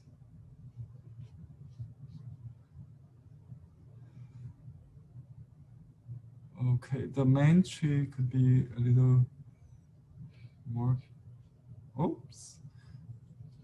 Let's do a colorful. I did a lesson in lesson 20, I forgot 26 or 27, I forgot, with a copy of Li Yuning by a Qing master Wang Yuanqi, who's a very famous late imperial China painter who is considered as a Chinese Cezanne. He used a color like this, green and bronze. Did a copy of Li Yuning. So I kind of follow his little bit coloring. So we just draw the blue a little bit. You can use indigo. I just use ultramarine or cerulean, whatever I got from the Western. Ultra, I think, with some green mix on my brush. So this tree is darkest, but not to the dark, the extent to cover any ink.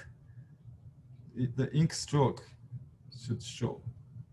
And you can see the color is applied with the same kind of stroke as the ink work. Okay.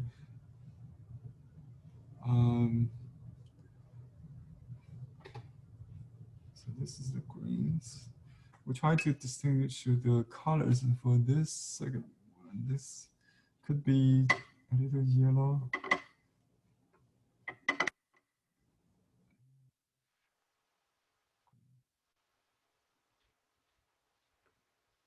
Not sure if it's good. A little brown, maybe, if you don't know, just you can put all three colors, red, green, and brown. Some yellow, some green, some brown. If you know what the best.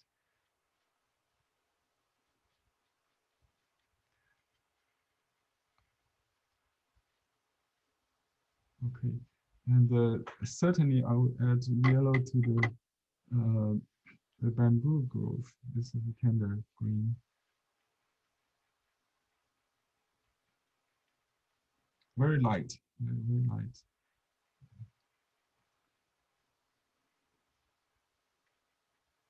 And for that bridge, I'll leave it open, but I highlight the line a little bit, just a little yellow there.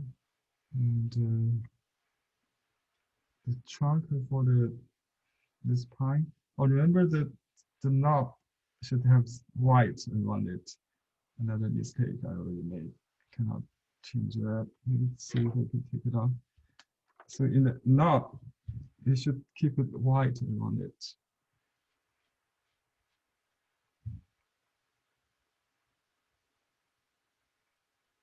This eucalyptus tree should be white. Or yeah, just keep it white. Okay, the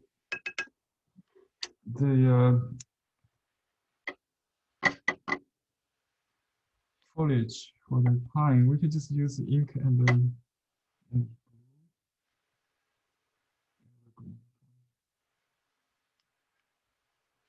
you don't have to fill in all the white, just kind of brush in the same kind of stroke as you did the ink work. Yeah. The upward dash 仰头点, I don't know what's the English name for this. I check it.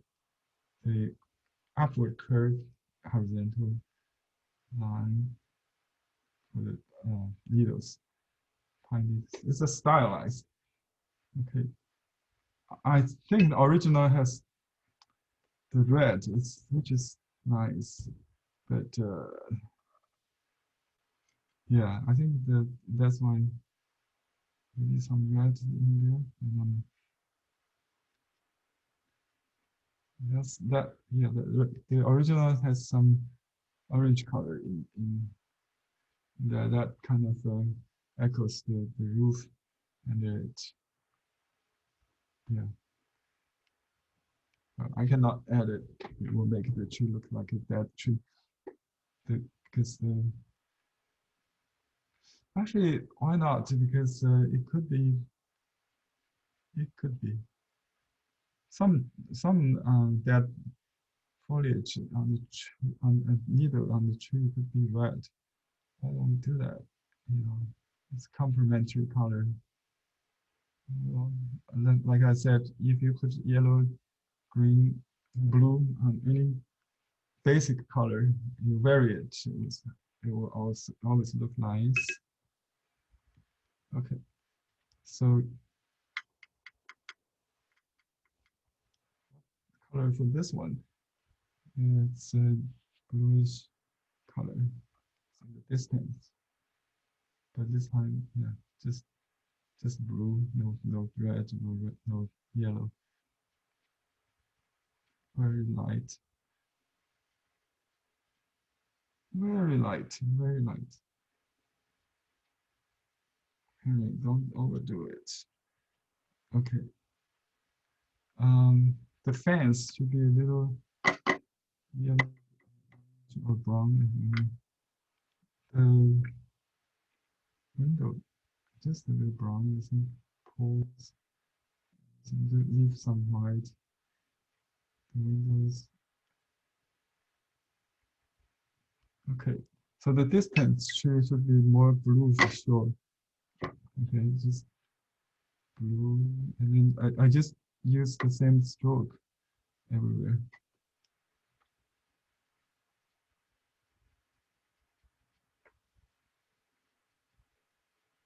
I think Nizam will not use wet wash, but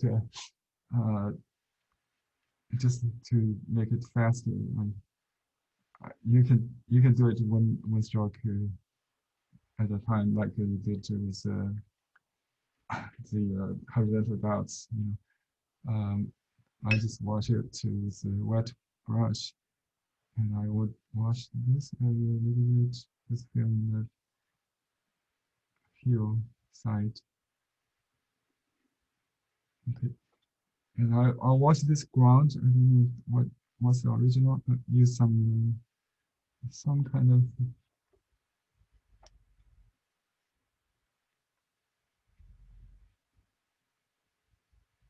brown colors. Just leave it.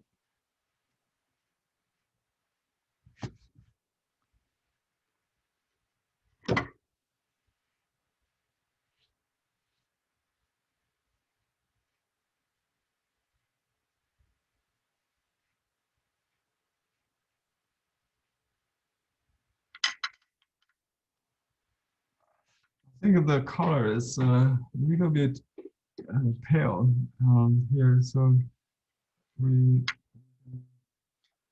there's too much let's see white in it, maybe. So we can harmonize it with the overall wash of gray, green, maybe.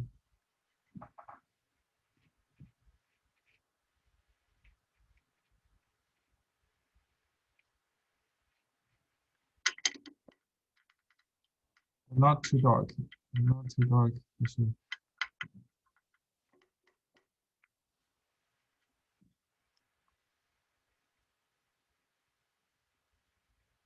This could be darker. Here's this behind the trees. You want to fill out the white chunk and the layer before it. This is the darkest, I think. Oops. We can blot it. Stop bleeding.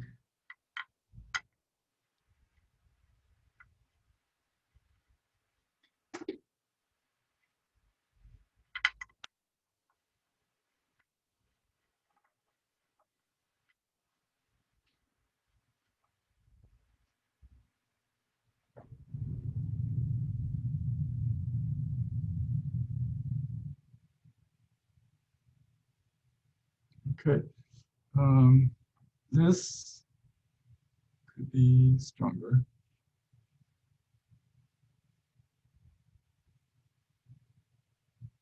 I have to take a chance.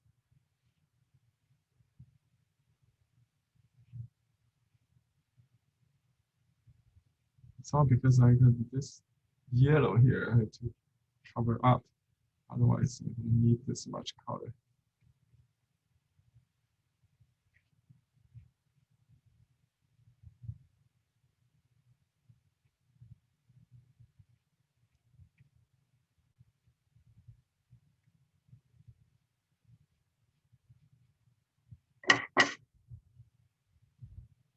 Okay, I already passed the time. Let me just finishing by sign it. And I'll show you the result after it dries. I'll take a good picture of it. Basically, you add dots after this dries. The dots could be added along the contour, but not side by side. You know, you need to vary the grouping, casting, to make it rhythmic. We show you the final. Okay, yeah, it's a horizontal kind of dots, uniform. So this area is most dotted, and some vertical ones indicating little sprouts of grass or weeds. Even here, see, along the river. So there's some horizontal dots along vertical dots along this ripple, whatever we call it, this shape. This river, orange color tree could be redwood. Okay, yeah, you can interpret. This is Massachusetts. I'm not familiar with the vegetation there. So if you live in Maine, it should be more colorful. You can interpret it. Oh, I forgot this top mountain, it should be with some mixture of green and brown. So the brown it's near this layer. So let me do the brown this first. I mute it with some different color. Anything diluted enough, it's nice. The colors, so far as the colors concerned. So we just kind of sweep. And there's some mist. Actually, here you have to, when you do the mist in the foot, you can wet the area where you want to keep the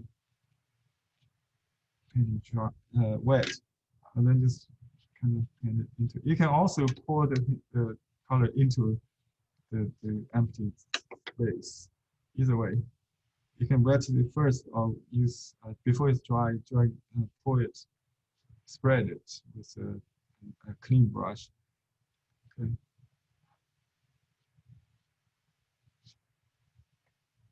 I'll just combine different ones. Just use a little modern color, see if I can get it.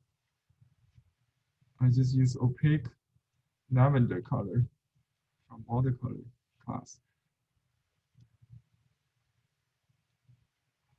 And I add some Chinese color left over here, so just try this. This is too blue.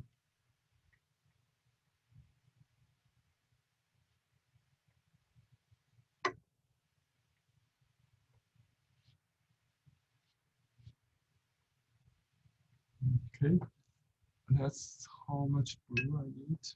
Okay, a little more. You can make this bluer. I think this, for no reason, should be brown. The Chinese Asian painters won't use any aerial perspective or atmospheric perspective theory. But they do know the distant mountain to be for like indigo. This is very close, actually. This is not even a mile away. Maybe. Just I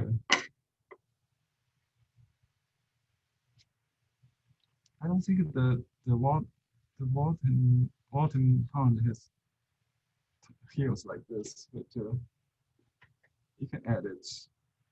You know, assignment. You can recreate it in your mind. Okay. Actually, when I see the painting, I mean, see the real pond, I kind of define it from imagination. I see from his description, you know, I see colors, and here's sky, rain. You know, he has a very colorful description about the colors you see and scenery in different weather and the time of day. Very, very beautiful writing. Okay, so that's about it. I'll wash this. Oh, I didn't stop sharing. Oh, you have missed all the washes I did. Huh? Anyway, that's good too, because you can see the original. Yeah, I did this area with variation on colors. I did some water in the lower part of the hill, and then I just washed it from dry to wet into wet. I think we don't need any flying white here, so I just blend it. Like my bronze near the foot of each section should be something like that. Same principles here. You can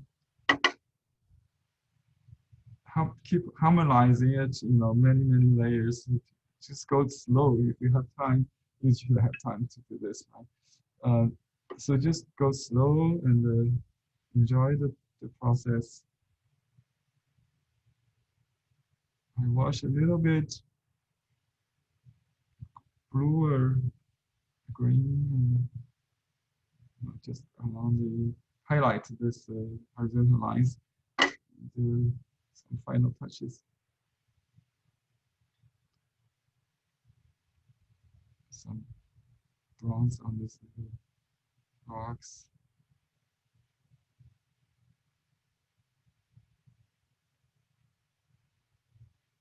Eliminate unnecessary white.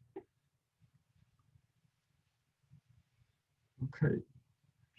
I hope you enjoyed this lesson, and next time we'll learn Japanese master Seshu and the influence of Chinese landscape painting in Japan. So be sure you come to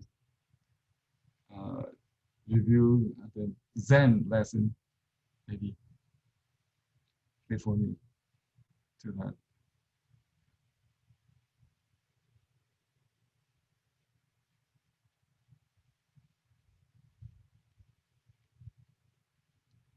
Oh, by the way, I haven't released the class for next series, and we will continue this chronological survey. So we will continue to Ming Dynasty and Qing Dynasty, and maybe the Republic, even 20th century. I think we may not cover to contemporary, but we can continue even. We'll see how it goes. And you still will go back to the beginning still, because the later we call it post-history, because the history already creative part is already been done. So there's antiquarianism, just copyist. They're wonderful artists, like I mentioned, the Wang Yuanqi, who does colorful nizan, like I'm doing here. And so they have their interpretation of tradition. If you're interested in, the contemporary artists like Zhang Daqing, Fu Baoshi, these are all masters who have learned, draw heavily from tradition. So it's very important to learn from the source.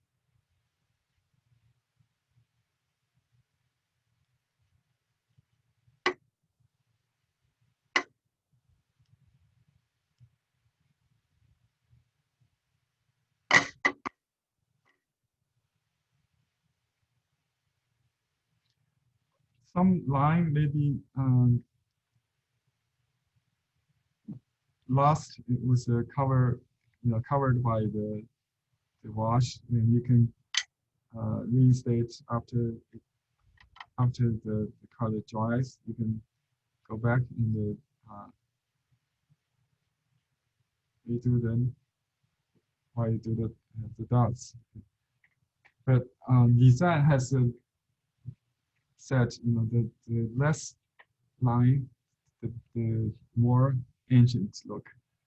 So that's a good point to remember.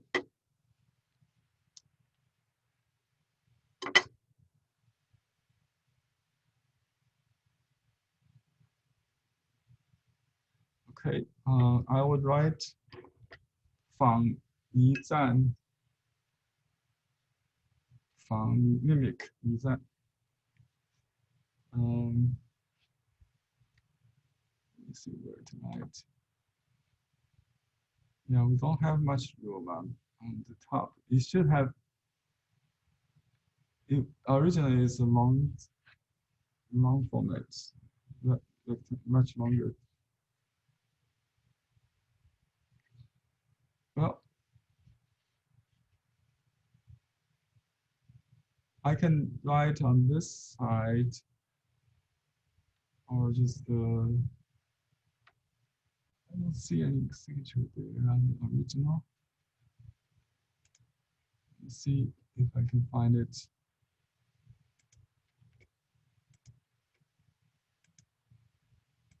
Oh, yeah, it's on the upper part. Oh, here, yeah, he has a year. It's the Mongolian dynasty reign name on this side. On the right hand side, and you can put the seal. Yeah, that's his seal. This is big squares. And you can put the. These are all carnosaur seals, stamped by the collector. Yuan dynasty, Ming dynasty, Qing dynasty, emperors, 5 seals, all that. This original inscription is here. Yi Zan. Okay. Let me just write.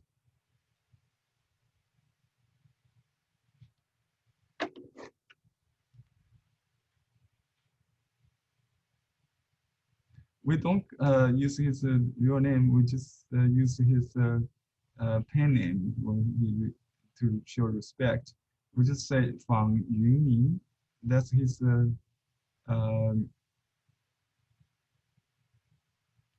pen name. Cloud and forest. Yi Yunning. Yunning is his artist name. Fang Yunning. Yun, clouds. If you have taken calligraphy class from Victoria, you know these 2 words, cloud and forest. That's his name. I'll put the year of 2020.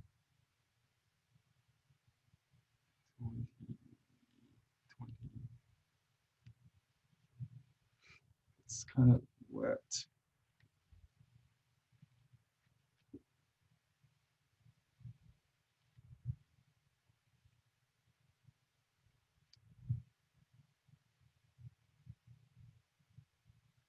Yeah, I need to try it.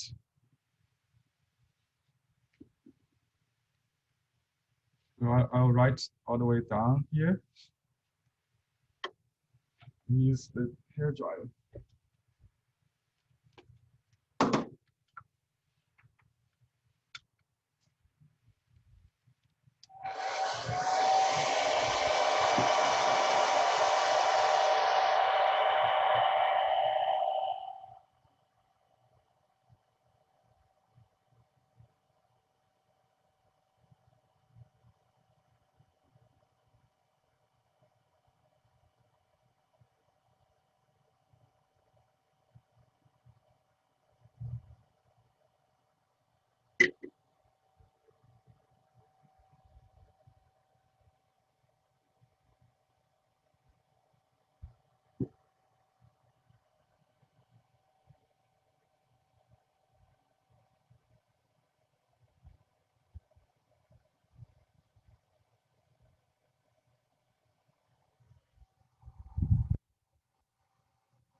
Sorry about the noise. I just finished the writing. Okay, says 2020 Li Xiaohui, my full name. And seal.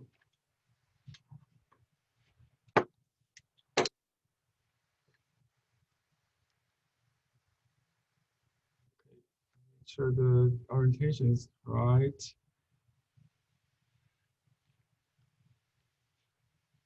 I'll put on the side.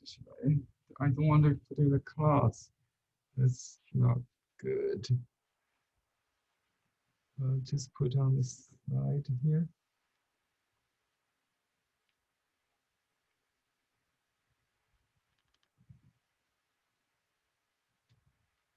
Okay.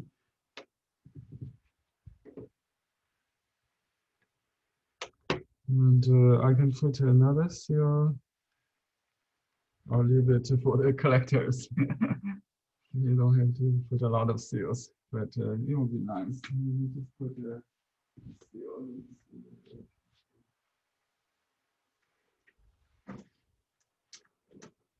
Okay, I put my hometown name seal. We call it father's hometown name.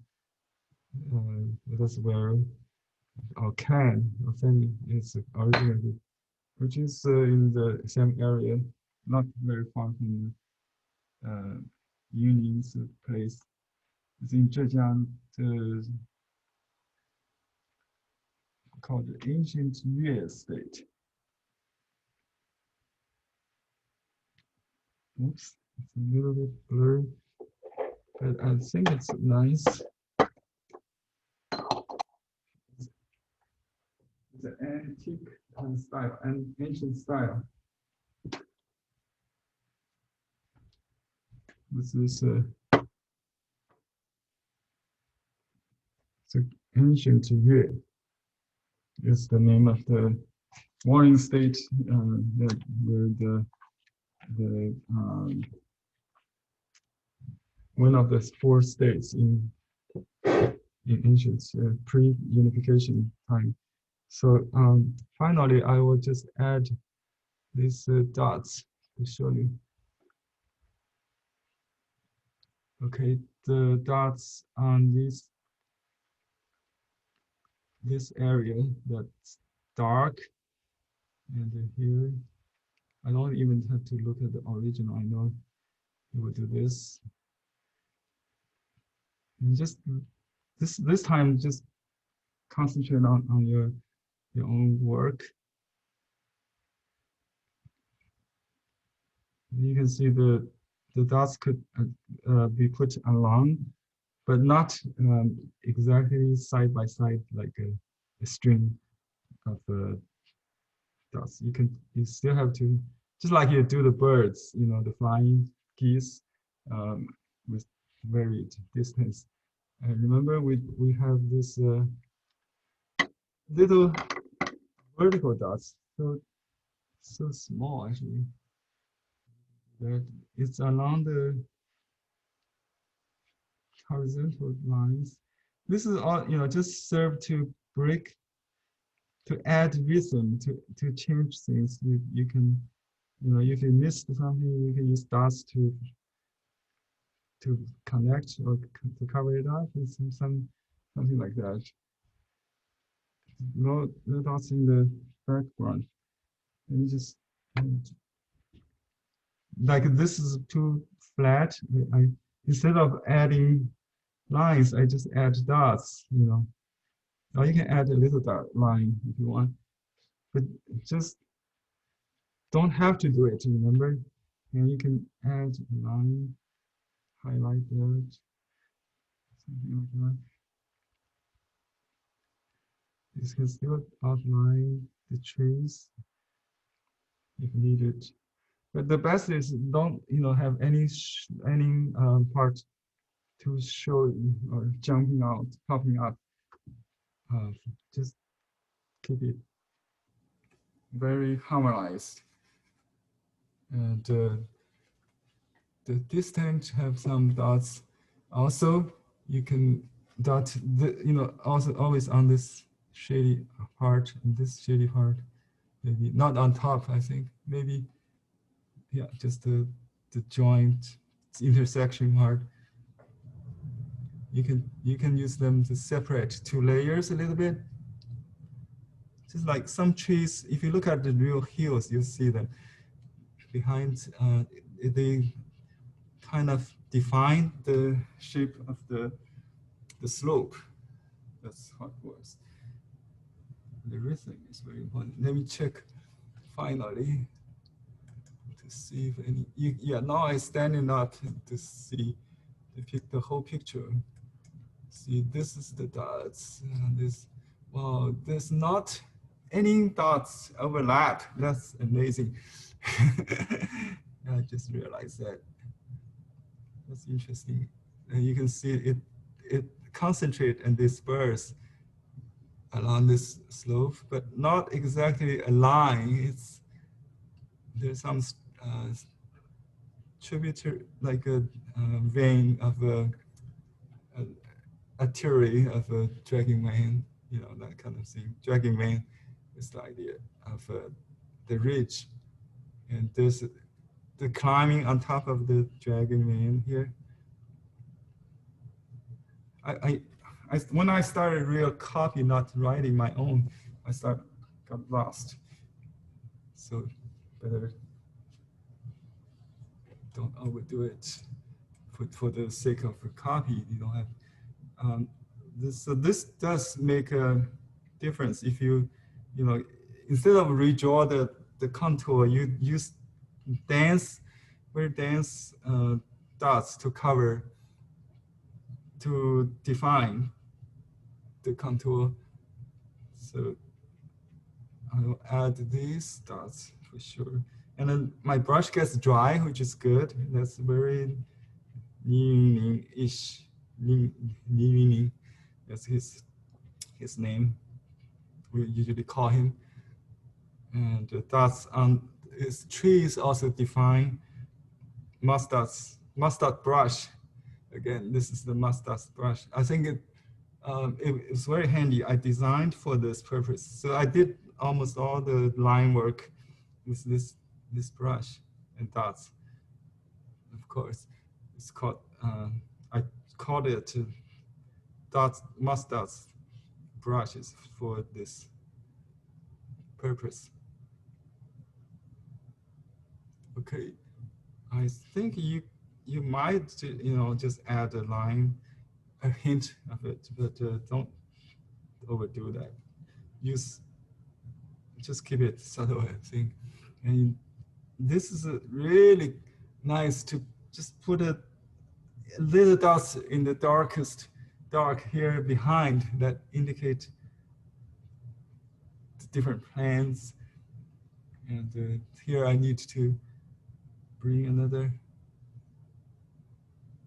slope, kind of.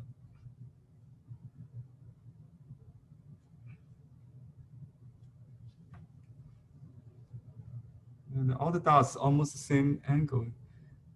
That's neat. Just different variation in grouping and yeah,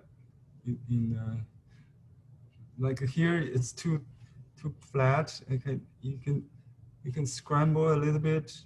Just use driver and the dot combined to create the texture and some vertical dots, grass, very lyrical. Grass, reeds, you know, could be distance. And this is longer, of course, should be in the back. Okay, so this little dots, lots of dots here. I don't need to do that. Okay, you don't need to count one by one, you know, it's just get the idea.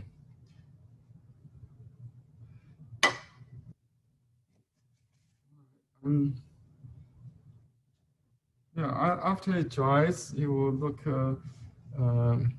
because the color dries lighter, right? Yeah, almost dry. You can see. So this is darker than that.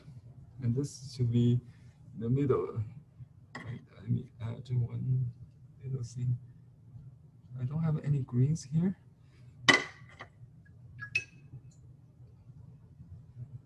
But let me check.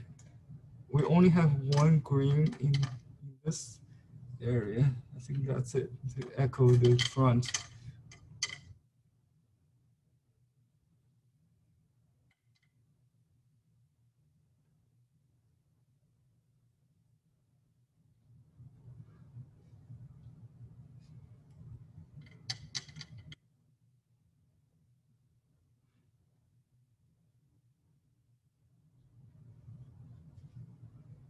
Yeah, I lost my river there. It should be white, but it's a reflection. Okay. It's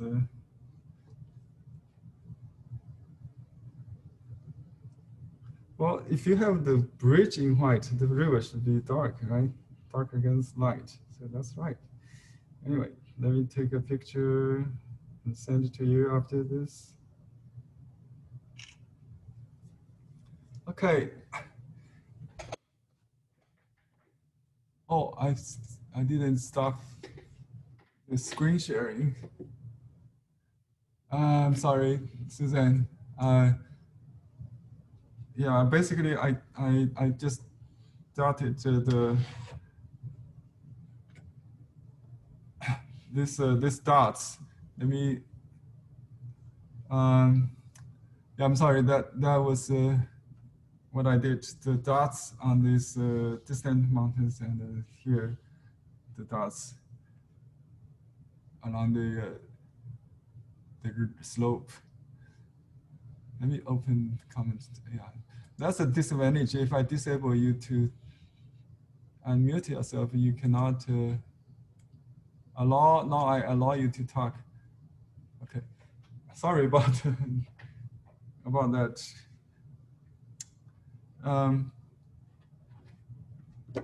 Now you can ask questions if you will.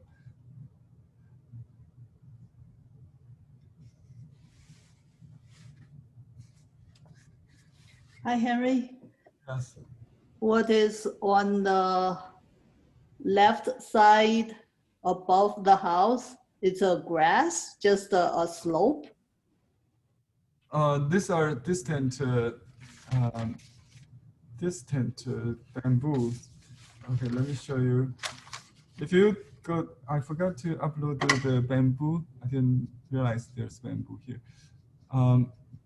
So the bamboo in distance is not like this. This is might be middle ground.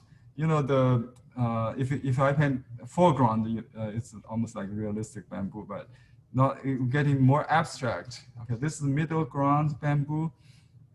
He does this in okay. This is the distant. So normally we do this. We will draw this stalk, bamboo stalk first, and then we just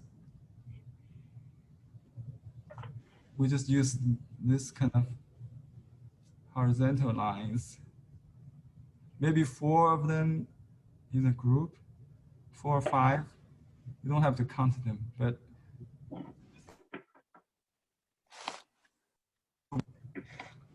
and you can vary a little bit between groups. We don't usually overlap in one layer. You can add a darker layer later with darker ink. So this is the bamboo growth. If you look at the bamboo in the distance, you will see this kind of feel, this horizontal and vertical. It bends like that, you know.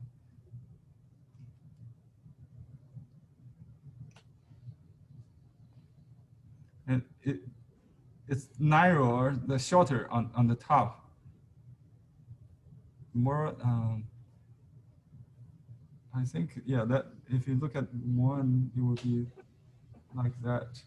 And narrower also on the bottom. This is abstract. Try to make it, he make it very natural. So let me show you the original painting. Okay, yeah, just like this tree, the horizontal line become, that's his style. He preferred this kind of dry brush instead of definitive brush. Can you see this? Do you understand that that's a horizontal leaf foliage? This is bamboo. This should be the one later it become more abstract because he at his time he's the early artist. He doesn't have any formula yet. Maybe he just paint from his impression maybe of the bamboo. Actually, yeah, I see a little light line, not so obvious like I draw it here, but keep that in mind. If even you don't see it, you just dot along the line, and you can overlap different growths, different stalks, like that. So that's the bamboo. It's look like very much like a bamboo. Do you see? Can you see that? It's not grass, right? There are grass like this here. Not grass. I misinterpreted. It's the grass of the roof. I thought it was grass on the ground. Yeah, there is grass here. The vertical ones. See, that's grass. This is grass in the foreground, and mustache could be anything. So there are two trees. This branch crossing behind this main tree, that's a little confusing when and now you can see very clearly the three trees mingled here. This orange tree is in front of the vertical leaf tree, and this is the four group of J. I think he did it in three. I didn't pay attention. Oh yeah, some with four, some three. He mixed them. Yeah, he's a master. He knows what he's doing. Okay. Yeah, that's bamboo grove. Okay, so the on the left above the bamboo, there's another tree on the left of the pine tree. Oh, this is cypress. Cypress? Yeah. Okay. The black pepper dots, that stands for cypress, typically. It could be holly, doesn't matter. But yeah, I would call it cypress. Okay, so there is a pine tree, is that correct? Or just a cypress, no pine tree? It was a pine tree in the original. I changed it to cypress, just for fun. If you look at the original, let me identify it for you. I think this is a pine on the left, very far left. See this one okay? You see the pine very clearly, right? This one. Yeah, he did the light first and then the dark. Never do the dark first with Liaoning or later imperial painting. You might do it on silk with like a Song Dynasty painting with dark first, but they don't do the dark first. And this vertical one, I call it yes, could be eucalyptus. And this is another that kind of tree. This is maple, supposedly the red foliage one in the middle. This one is the main tree with the four groups, group of four stroke, like we learned last time. Okay, so in the middle ground, these are. Maybe can you check what's the shan?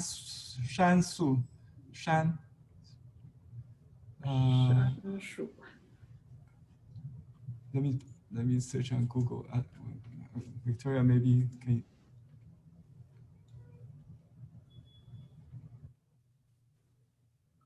Okay, yeah. If you need to go, you can go. If you have questions, you can continue to ask.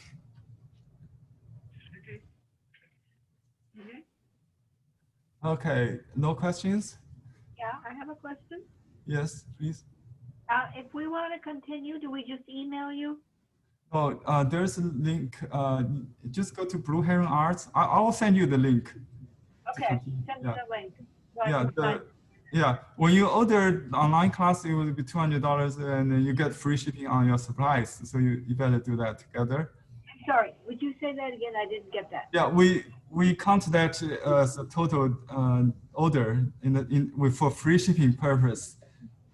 So when you order the online class, you get free shipping on your supplies at the same time with the same order. So you don't have to separate your orders. Okay. And So what if we want that brush that you're painting with? What do you call that? I call it Blue Heron Arts, BHA Moss Dots, MOSSDO. MOSS. DOTSBHA. Yeah, that's the full name of it. It's inscribed on the handle. In Chinese, we call it 点胎, dotting dots. Okay, well, I'll just tell them on the email that I want that brush, but I don't think I got the name right. It's in the category. You have to order it.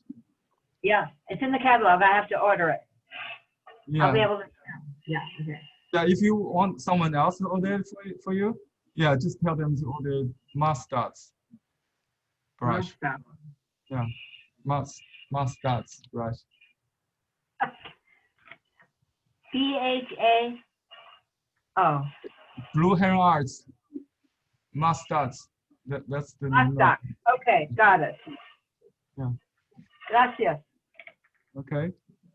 Yeah, that's a landscape brush for painting this kind of work. So I have another question for you. Sure. Many years ago, 20 years ago, I was in Nanjing, Oh, and I got this stamp, but I don't know what it says on it. I don't know whether it's my name or what it is when I bought it. I don't remember what they said. So I'm just gonna send it to you sometime, and maybe you can tell me what it is. can you show it again? I didn't see it. Now I can see you. Can you hold it? What are you showing me? I'm sorry? Just hold it in front of your face. I can see it. What are you holding? Oh, the seal. Yeah, you have to send me a print. I'll send you a stamp, and you can tell me. I don't know what it is, whether it's my name or whether it's the man who made it did something. I don't know. Yeah, most likely your name. I hope. Okay. Okay, gracias. Thank you. Okay. Any other questions? By the way, I have a class with 2 artist groups in San Diego. I think some of you already got a newsletter. I didn't advertise it in public because they have a target of 20 people. We got like 15 people, so there are few seats left. It's on the art of boneless style flowers and plants. After Li Wu, he is my favorite flower and plants insect painting master in Cantonese school in southern China. If you familiar with that, I have a class before on him, and for the first time I'm going to teach a Zoom class in his style. That's it's in between spontaneous and the gongbi are elaborated.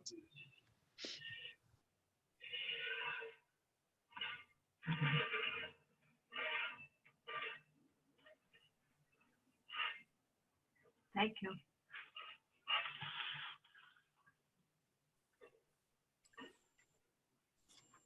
Henry, Charlene,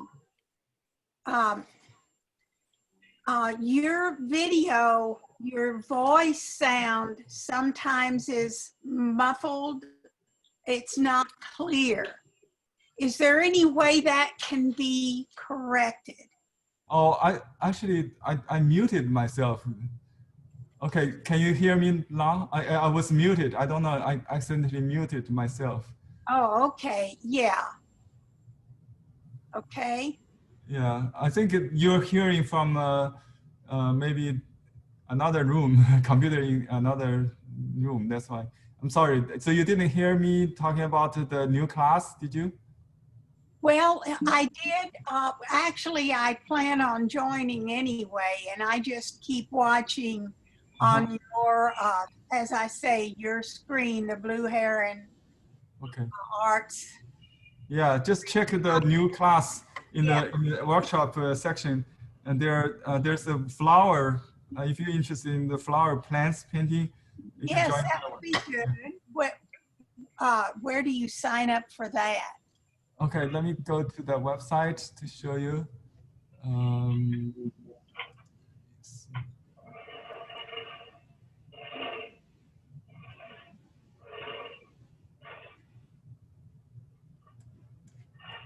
BlueHeron.com?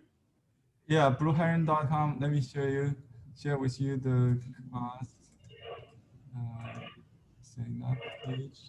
So if you go to Blue Heron Arts, you'll see the homepage. I just come to from a link. So this is my one of product. So if you look at the categories, it's under workshops and classes. Okay. And under the workshop and the classes, you'll see two current lessons here. And Okay. let me see. Oh, this one, Li Yewu style boneless painting. If you don't know him, you can look at the paintings I did after him. And what's the name of this class? It's a Li Yewu style boneless painting workshop. The what? Maybe I'll make it easier. Just called flowers and plant. Let me go after this Okay. book. We have an ebook you can purchase here from our website. That will be used for this class. It's called plant, a flower and the flowers and the plant. A flower and the plant. This is the book. A flower and the plant. A flower and a plant painting album by him. So that's Okay. the yeah, that's the style. Okay. Okay. And Henry, so, Yeah.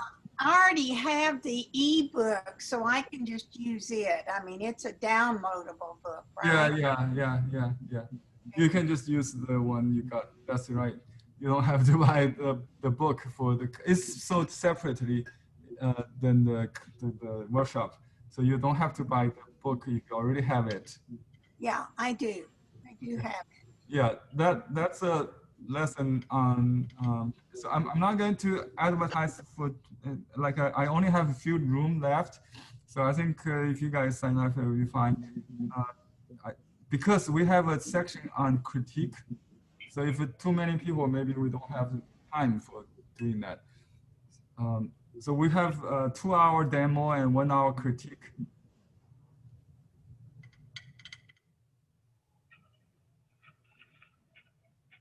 You will send the picture to me in email after you finish it.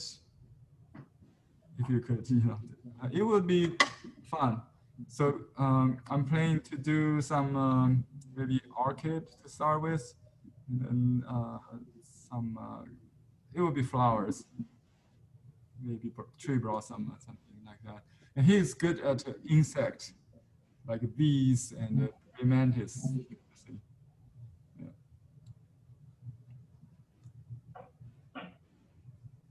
Okay, I'll see you either in